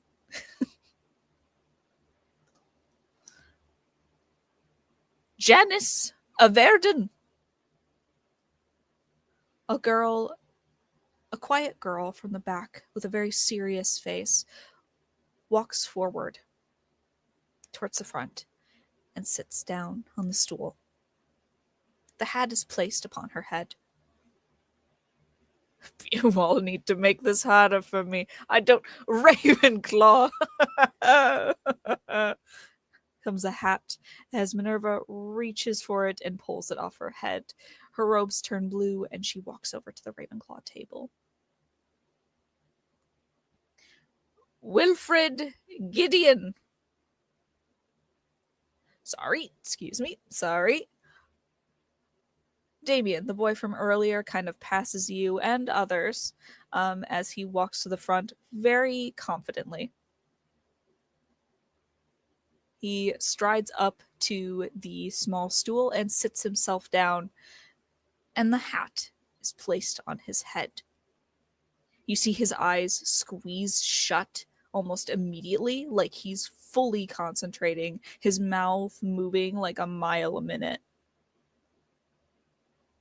Who? A bit of a troublemaker.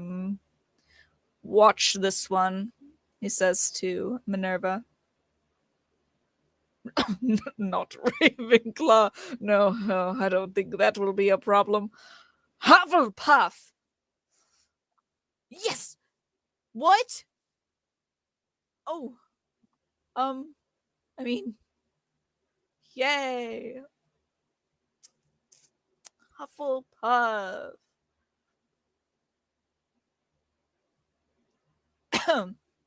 His robes turn a bright gold, and he shuffles off towards the Hufflepuff table. Minerva eyes him and then continues. Anicia Green. Excuse me. She walks past all of you up to the front, sits down, and the hat is placed upon her head. You'll need to train well in order to achieve what you seek. They will have you on their team. Slytherin! He says almost assuredly, and her robes turn a emerald green and she walks towards the Slytherin table to join the only two other Slytherins currently.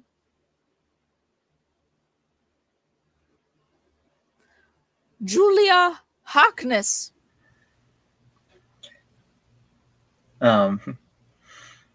Julia will shuffle her way forward, but before sitting down for the sorting hat,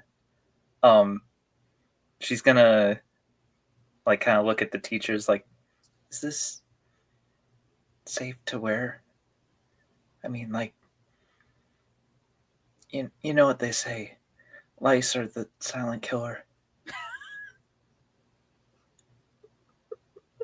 It comes to threes, people. Like, how often is the hat washed? There's no need to worry. Sit, please. Okay. Sit the fuck down. Yeah, she'll sit down like, We already had a head start. Stop being a little bit. You sit, and the hat is slowly lowered onto your head. You feel the shiver move up your spine, and for a second, you think that you may have gone into cardiac arrest. Like the lice, the amount of lice in this hat was so strong that it killed you instantly. I knew this would happen. But instead, you hear a voice. Oh, so many thoughts in here, running a mile a minute. Ooh. Quite the frightened one, aren't you? You hear inside your head.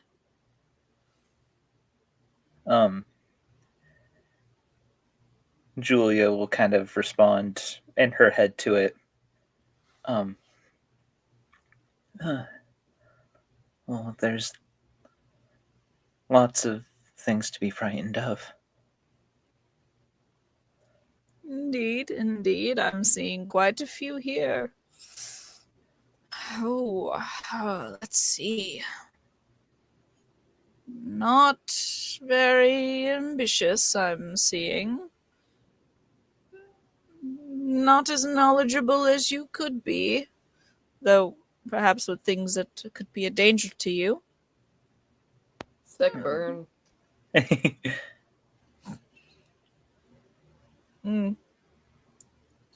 A desire for community. No small amount of empathy. Where to put you, I wonder. And Julia, could you give me a memory of something that reinforces Julia's house? Yeah, I think the memory that that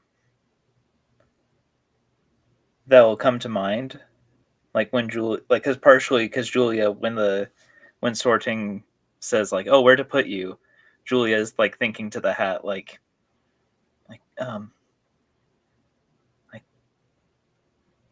you're going to put me in Gryffindor, please. But like the memory that will come to mind is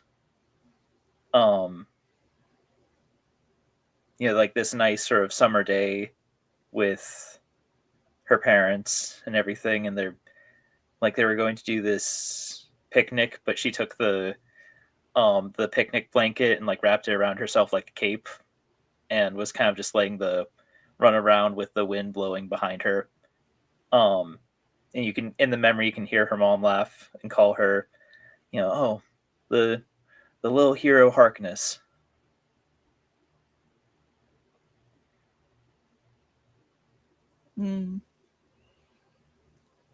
Gryffindor.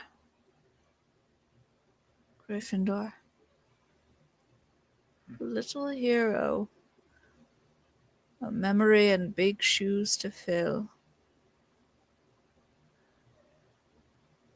I gotta try. And that, trying in the face of all the fear that I see in your head. Yes. You know what? I right agree. Gryffindor! The Hat shouts out, probably much to the surprise of many of you in your group. Julia, your robes turn a bright red. And the hat, you hear the hat one more time as it's lifted off of your head. Good luck. She'll kind of like nod to it and then like kind of remember that she's in like the in the great hall with the entire school watching and everything, Mm-hmm. and is basically going to just make a beeline for the first open seat she can find. Mm-hmm. You run straight over to the Gryffindor table, shuffle over, and then sit down. Darcy next to you is like, "Congratulations." I'm gonna throw up. I'll try to avoid, like looking at you. Oh, okay. And that little interaction happens in the background. McGonagall calls further. Brett James! Quiet Boy walks up to the front and sits down. The hat is placed upon his head. I see the eye of an artist and the mind of a scholar. Ravenclaw! His robes turn blue, and he goes off to sit with the Ravenclaw table. Rin Kaga! Damien, you notice that this is the girl from earlier that Wilfred was talking to. She walks past you all, skips up to the front, and sits down. The hat is placed upon her head, and nearly immediately. Stop it. All right. Hufflepuff. Her robes turn gold, and she skips over to the Hufflepuff table. Taylor Moreno.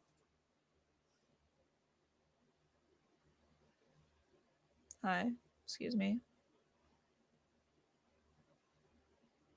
She says to Lorelei. Right, sorry. Thanks. She walks very slowly, without a hint of urgency, up to the front and sits down. The hat is placed on her head. A minute goes by. 2 minutes. 3, 4. You're starting to get deja vu. There's a bit of silence, some humming. You see the Sorting Hat open its mouth. Everyone looks up. And he continues on, thinking. Nearly the same amount of time that Juno was sitting in her chair goes past, and finally, Slytherin. Her robes turn green, and Minerva cautiously lifts the hat off her head, and she gets up, shrugs, and walks over to the Slytherin table. Finally.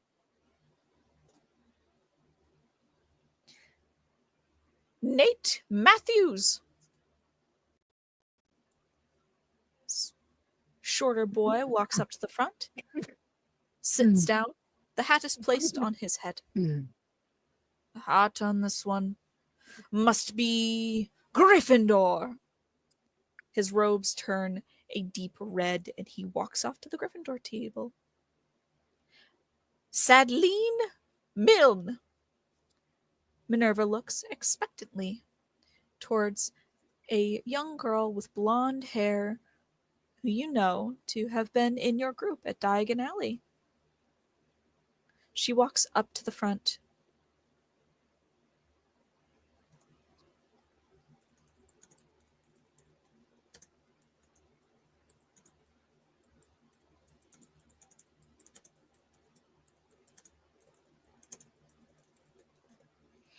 She walks up to the front and sits down.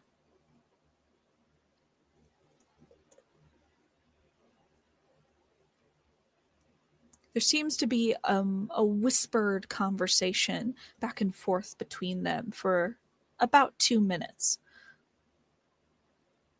Yes, that suits you. Gryffindor! Her robes turn red and she walks off. Lorelei Mooney. Success. Lorelai like stiffens from where she was kind of slouched over, and walks kind of briskly up.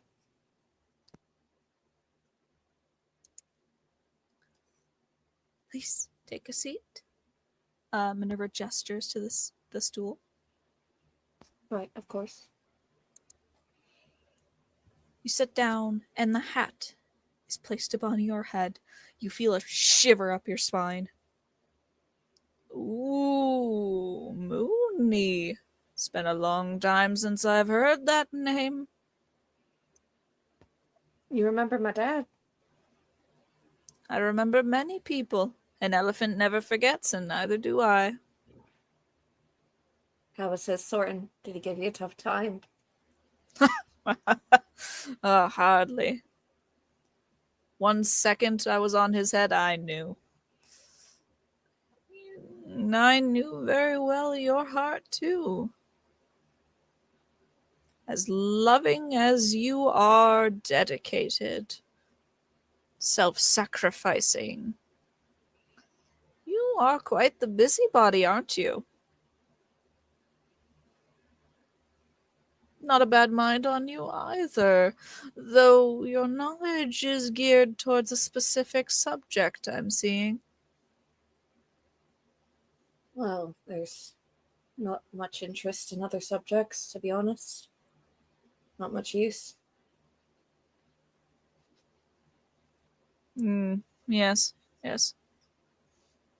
I'm seeing that. And Lorelei, could you give me a memory? Yeah. I think what's brought to the surface is a memory of her and Rupert's shared room back home. It's an attic room, kind of warmed by the glow of a setting sun that shines in through a large slanted skylight. Currently, she, from the camera's perspective, is halfway out of said skylight, and very precariously balancing on the edge of her top bunk. She climbs out onto the roof with her arms out to catch herself just in case. And there is a large, beautiful view of rolling Irish fields, a field of heather that leads into a forest and whatnot. Her eyes, though, are fixed on the gutter of the roof, like at the very edge of the roof. And upon taking a few steps further, she can see just over the edge, down to the hard ground. And her hands are shaking, but she sees the real prize, which is a small bird's nest kind of nestled right at the edge. With a very slow, steady step, she kind of creeps forward and reaches out to scoop up the nest with the intention to move it somewhere safer. However, this does not end very well. Being a clumsy 9-year-old, she slips and falls forward towards the ground. The rest of the day is kind of a blur. She remembers sitting in St. Mungo's, sipping the Skelligro potion, with her mother telling her how brave she was, and her brother hyperventilating at the mere thought of being in a hospital. Later that week, she did help. Huh? So many diseases. Later that week, she does help her father with relocating the nest to an old oak tree near the Mooncalf barn, though. Small flash of your mind kind of pictures that moment of blur as you fall sort of down, like slip and fall off of the roof. Your eyes towards the sky and your hand upward, holding the nest above you to shield it from impact. Yes, yes. Fairly reckless. Incredibly so. No small amount of empathy either. A great amount. But bravery and heart. Yes, I know exactly where you belong. Gryffindor! Yes. And your robes turn a bright red. Rupert, who watches a hat, is lifted off of your sister's head, and she walks off towards the Gryffindor table and sits herself next to Julia. Julia, like, practically still looks green in the face, but she's like, "Hi, glad we're gonna be roomies, I guess." Didn't think you'd end up here. Not that the hat would be wrong, because of course it wouldn't be. It's really great to be roomies. Yeah, I'm still kind of surprised Dee let me in too. And we move Maybe on. it's a catch-all. I hope not. And we move on. Minerva looks out. Rupert Mooney! Woo! Rupert winces, but moves forward. Let's go. You Sits down on the slowly stool. and sit down at the stool. The It's hat. not going to hurt, is it? It's never been known to bite. She Okay. slowly rests it on your head, and you feel a shiver move up Duh. your spine and into your brain. Well, I haven't been known to bite. I could start now. You hear in your head. Oh, that's cool. How do you do that? Some kind of legitimacy spell? Like it's enchantment? Not let anything. Considering I wasn't the one who cast it, I don't rightly know. One day I was a hat, and the next day I was here. You are something special. Why, I thank you. And I see I am graced with another Mooney. Yes, unfortunately. Unfortunately. Oh, my sister's really something amazing. She'll do Gryffindor proud, I'm sure. And what of you? Well, I assume lots of things. You're the final call, but I know I'm probably not going to end up with her. So wherever you put me, I understand. Oh, so much self-doubt. Smallish amount of ambition that could lead you otherwhere, but marred by that self-doubt. The desire to belong, to have a community. There's a softness and empathy, but also knowledgeable. Yes, very intelligent, in fact. Thank you. Quite a mind on you. And then there is something there. And Rupert, what is the memory that it finds from you? I'm glad you asked. Sending concept art in the discussion channel. Hmm. Just a second.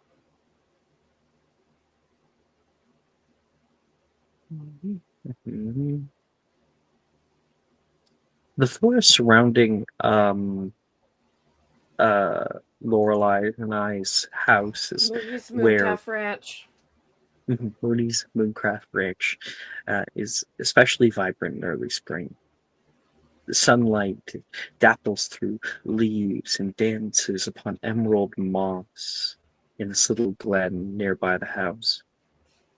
Rupert watches his sister Lorelei, she kneeling by the water's edge, setting down her necklace on the edge, on the embankment. It's a little bottled terrarium filled with little ferns and minuscule blooms. They play together out there, throughout the forest, not just here, but everywhere. And you can hear their voices echoing among all the ancient trees down here. Hours later, you find that same scene. Daylight is fading in the twilight, and Rupert finds himself alone beneath towering oaks, trying to retrace their steps for the day. Lorelei was devastated when she realizes the necklace was gone. Rupert promised he'd find it. Where did she leave it? He mutters, combing through the underbrush, pushing aside branches, turning over fallen leaves. The shadows are stretching longer and distorting around him, anxiety gripping him. Eventually, he approaches the edge of the pond, now cloaked in evening shadow. A thin green film of duckweed and moss carpets its surface, undulating almost as if it's breathing. And across the pond, a large ancient tree stands prominently on the far bank, gnarled branches and a wide dark hollow set into the water. Rupert spots it, small, glinting, in the center of the pond. There it is!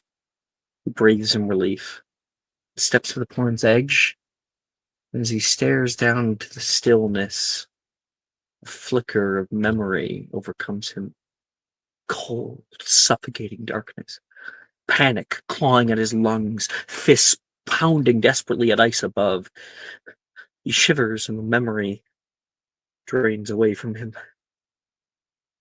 He shakes himself out of it. All right. He tries stretching out toward it, but it's too far.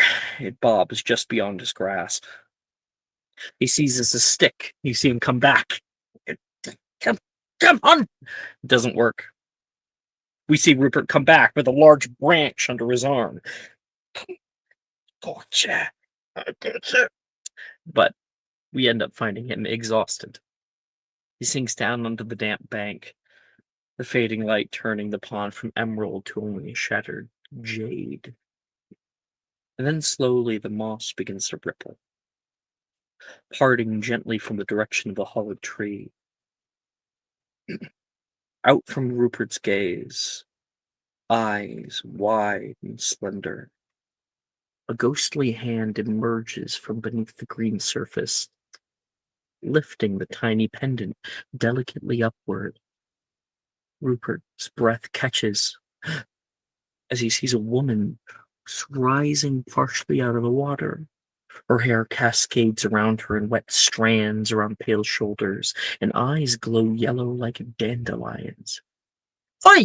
That's not yours! Rupert shouts, fear mixed with indignation. That belongs to my sister! The woman turns her gaze toward him. And I have some more art.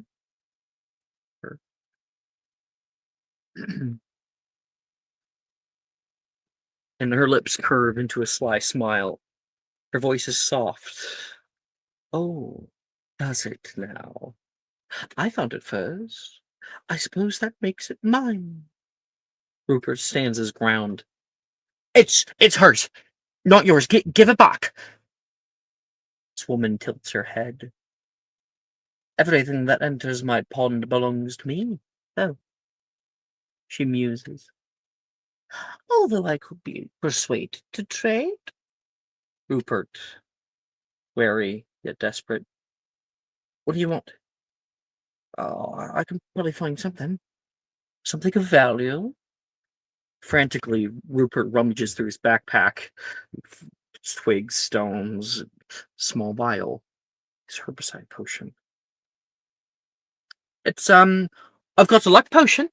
Very powerful. She narrows her eyes skeptically. Luck potion? What's it called? Felix Felimus.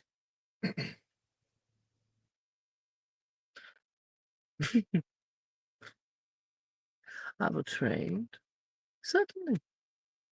Step closer. You come here first, then we'll trade. A dangerous glint shines in her golden eyes. She moves slowly forward, extending the pendant up toward him. He leans incrementally closer. Rupert stretches out his fingers, almost brushing the necklace. She pauses, studying him carefully. What's your name, brave boy? You can call me Rupert. Can I know? She grabs onto his jacket just as his foot had edged forward, barely stepping into the water. And instantly she lunges, grip iron-like, dragging him forcibly beneath the surface. With a splash, panic surges. Rupert kicks wildly. The pond around him is suddenly murky. I have another image. Sending off the audio. Swirling with malice. Below, this woman's form warps into something monstrous. Greenish skin, glistening, teeth sharp now and gnashing. His struggle loosens the vial in his hand. The cork pops free and the herbicide flows through the water into her face. She shrieks violently under the water and starts coughing up blood. Rupert, kicking and with all of his might, surfaces, gasping. The necklace clenched tightly in his fist, his heart hammering, and he scrambles frantically onto the bank, not daring to glance back, and he bolts through the darkening trees back toward their home.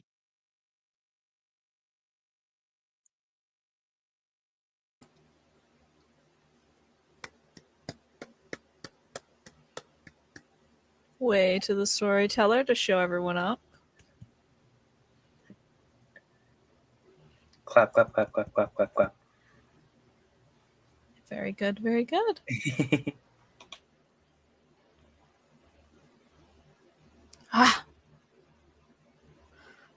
Oh, quite a robust vision there.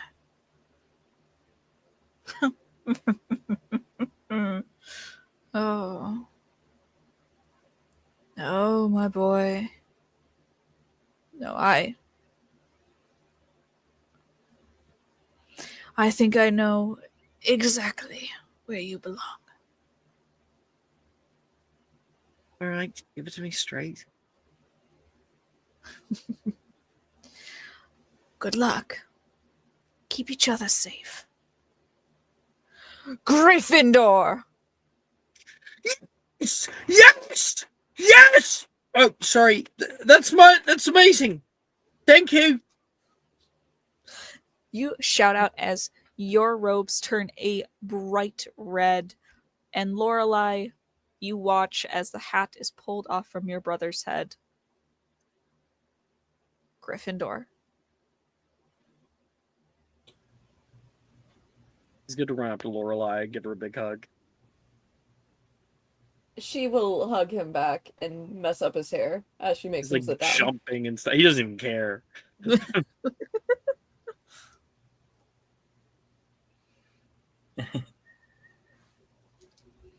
All right. Minerva continues. We'll quicken this up a little bit. Levi Nelson. Boy walks up to the front. The hat's placed upon his head. Oh, rarely do I see a fresh perspective. Your friend shall gain a greater view with you in Slytherin. His robes turn green. He walks off.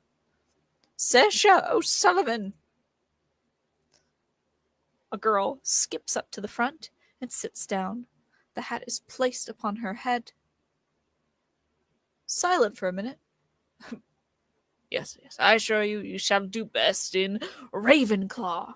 You see her wince and look over to the Slytherin table. Gemma, beside you, Juno, looks absolutely furious. And you see Saoirse go, I'm sorry. I gotta go. She walks over to the Ravenclaw table and sits down. The hat is placed upon her head. Silent for a minute. Yes, I assure you, you shall do best in Ravenclaw. You see her wince and look over to the Slytherin table. Gemma, beside you, Juno, looks absolutely furious. And you see Saoirse go, I'm sorry. I gotta go. She walks over to the Ravenclaw table and sits down. Logan Peel. Boy with dark brown hair walks up to the front. Surety in his step, he sits down. The hat is placed upon his head. Well, they come in threes this year. Oh, and the other twins as well. So many twins. Goodness. But always the same with you, Peels. Gryffindor! His robes turn bright red, and he walks up to the front. Sarminth Peel.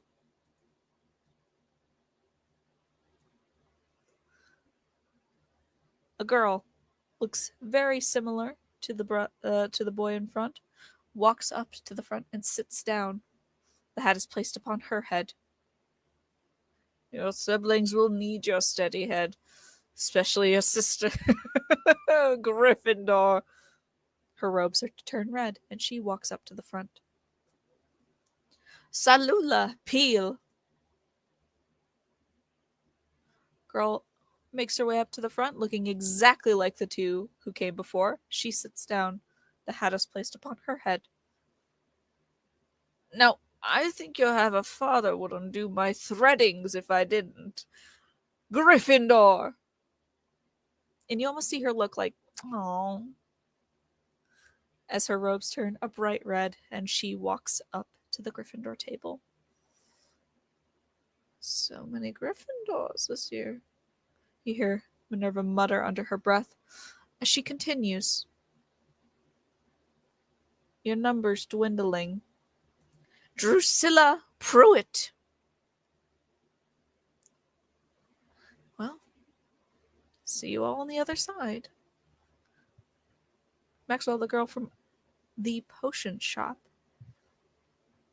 walks by you.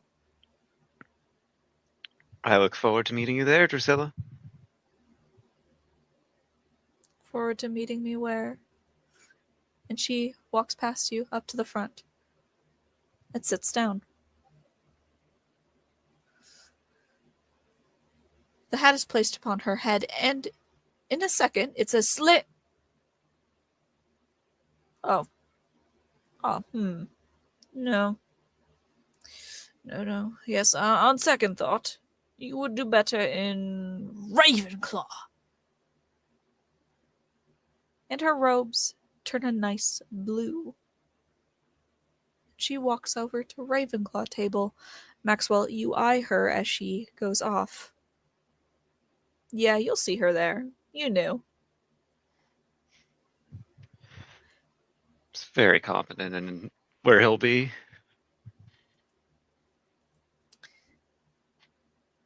All of you would hear, at least for some of the people who have been in the wizarding world, would know the next name that is called.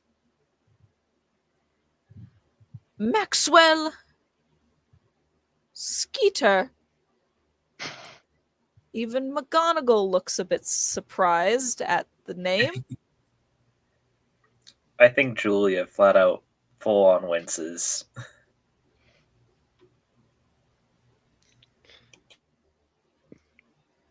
Emin returns to the small group of students that are left. Maxwell strides forward with confidence towards that stool. You walk up and Minerva raises an eyebrow. You sit. And the hat is lowered onto your head. You feel the press of fingers in your scalp and the shiver go up your spine. Oh, you have this place rumbling, don't you, Skeeter? Skeeter. Yes, I do believe it's been quite a surprise, but no one asked for my last name, so they get to learn all at the same time. Wisely put. No doubt where you came from, considering your mother, and you feel a small little tug at your brain. Your father. Oh. Goodness me. He was a good man, and I hope I do him proud. Yes, I see everything here. No small amount of ambition and cunning, certainly, like your mother before you. A bit of a loner, but not expressly against the ideals of community. Great mind, great. No small amount of talent and knowledge. Yes. Could do well in Ravenclaw. And Maxwell, give me a memory of what reinforces your house specifically. All right. Tell us about your mother. So she's a bitch, but she has good language skills. No. We flash back, and Maxwell is 8 years old in his home. It's a very nice, cozy place, and he's standing outside his mother's office door. And he's been told when the door is closed, do not bother because it is important work that is being done. And he is wringing his hands nervously, just thinking, remember, only fools and cowards don't ask questions. Fools don't ask because they're ignorant of what they should know. Cowards don't ask because they're afraid of the answer. And he opens the door and he says, Mother, I know you said never to disturb you, but I need to know the answer. And you always said about cowards. Don't ask questions because they fear the answer. Well, I am no coward. I wish to know what happened to my father and why he's not in my life. All I ask is for honesty and the truth from you. That is all I require. And the door closes, and Maxwell gets told about his father. You're pulled back into the moment. I see. Courage. The courage to seek answers. The courage to move beyond the yellow tape. The courage of understanding. Yes. Wait, you don't Actually, mean... I do know exactly where you belong. Wait, you don't mean... Yes. Good luck. Gryffindor! The hat shouts out. And your robes, unlike the bright blue you're expecting, turn a deep vermilion red. And the hat is lifted off of your head with a chuckle fading out. Farewell, then. Thank you, Headmistress. I shall now make my way to the table. You don't seem to move for a couple of moments, just sort of hoping that maybe they would have realized the mistake. She gives an eyebrow to you, and then finally you know to move. Right. Looks like there's a spot near Rupert's. That should be good. Maxwell, you walk over to the Gryffindor table. A place that is now exceptionally crowded. Hard to feel like an individual here, and you sit yourself down next to Rupert. Evening, Rupert. Glad to see you found your house. It's the best day, isn't it? Welcome. I hope the others share your Congrats, enthusiasm. Peter. Oh, please, Maxwell. We're hiding that for a while. I never hit it. No one asked. Wait, is it that skater? Like the big one? If by that Skeeter you mean Rita Skeeter, yes, my mother. Nice. I know. I have a feeling this is going to be fun. Well, my mother did not raise a fool, but apparently she raised someone to not be a coward even more. So I do believe it will be. Okay. And the final two names are called, of course, the very last name. Someone who is currently not with us, but we will see the final. Macy Stickle. One of the only two people that are left. There's a girl who is standing there staring up at the enchanted ceilings and not moving. Macy Stickle? She looks completely zoned out. And you see kind of Damien like tap her. And she like jumps a little and looks at him and then looks at the front. Macy Stickle? Yeah. Oh, right. She walks up to the front and sits down at the chair. Who's Damien? What? Who's Damien? Damien is Mike, who cannot. Oh, sorry. I thought you were referencing to an NPC, and I was Yeah, like, an NPC. I'm gonna add like 6 more NPCs towards the bottom here. They all have names that end in the last name like past S. These are my 6 new NPCs that are all named John.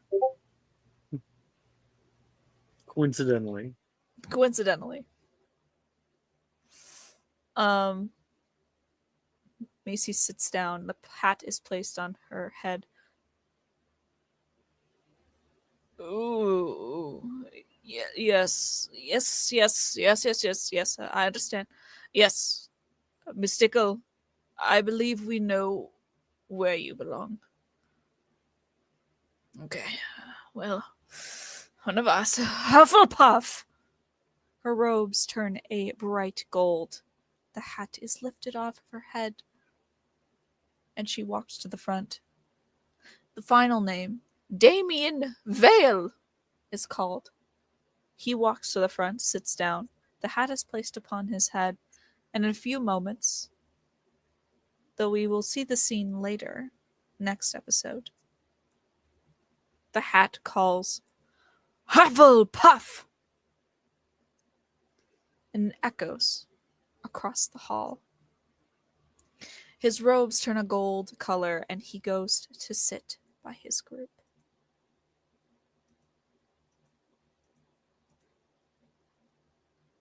Woo! We made it to Hogwarts. Julia still feels like she's gonna throw up. With the finals suited sorted, Headmistress McGonagall speaks over the crowd. Let our feast commence. There are platters of appetizers that seem to appear and stretch on forever. There are bowls of thick, creamy soup. There are plates of fresh salads. There are trays of assorted cheeses, their flavors ranging from sharp to mild, and baskets of freshly baked bread, their crust golden and crackling. The main courses are a testament to the culinary prowess of the Hogwarts kitchen. There are roasted meats, their services seared to perfection. There are fish, seafood fresh and succulent. Vegetarian options too, steamed and cooked to perfection, their flavors enhanced with herbs and spices. The sides are just as impressive. There are bowls of mashed potatoes, their surface is smooth and creamy. There are dishes of roasted vegetables, servings of rice and pasta, and more. And of course, there are desserts. Cakes of all shapes and sizes, their icings and fillings, a riot of flavors, pies with flaky crusts and sweet, juicy fillings, puddings, and custards, bowls of fresh fruit, and cupcakes. Everything one could want. And we will dig in on our next episode. Woo! Yippee! Thank you all for Heck playing. yeah. Thank you so much for watching. And we'll see you next time. Yippee! Woo! Bye. guy. Night stream.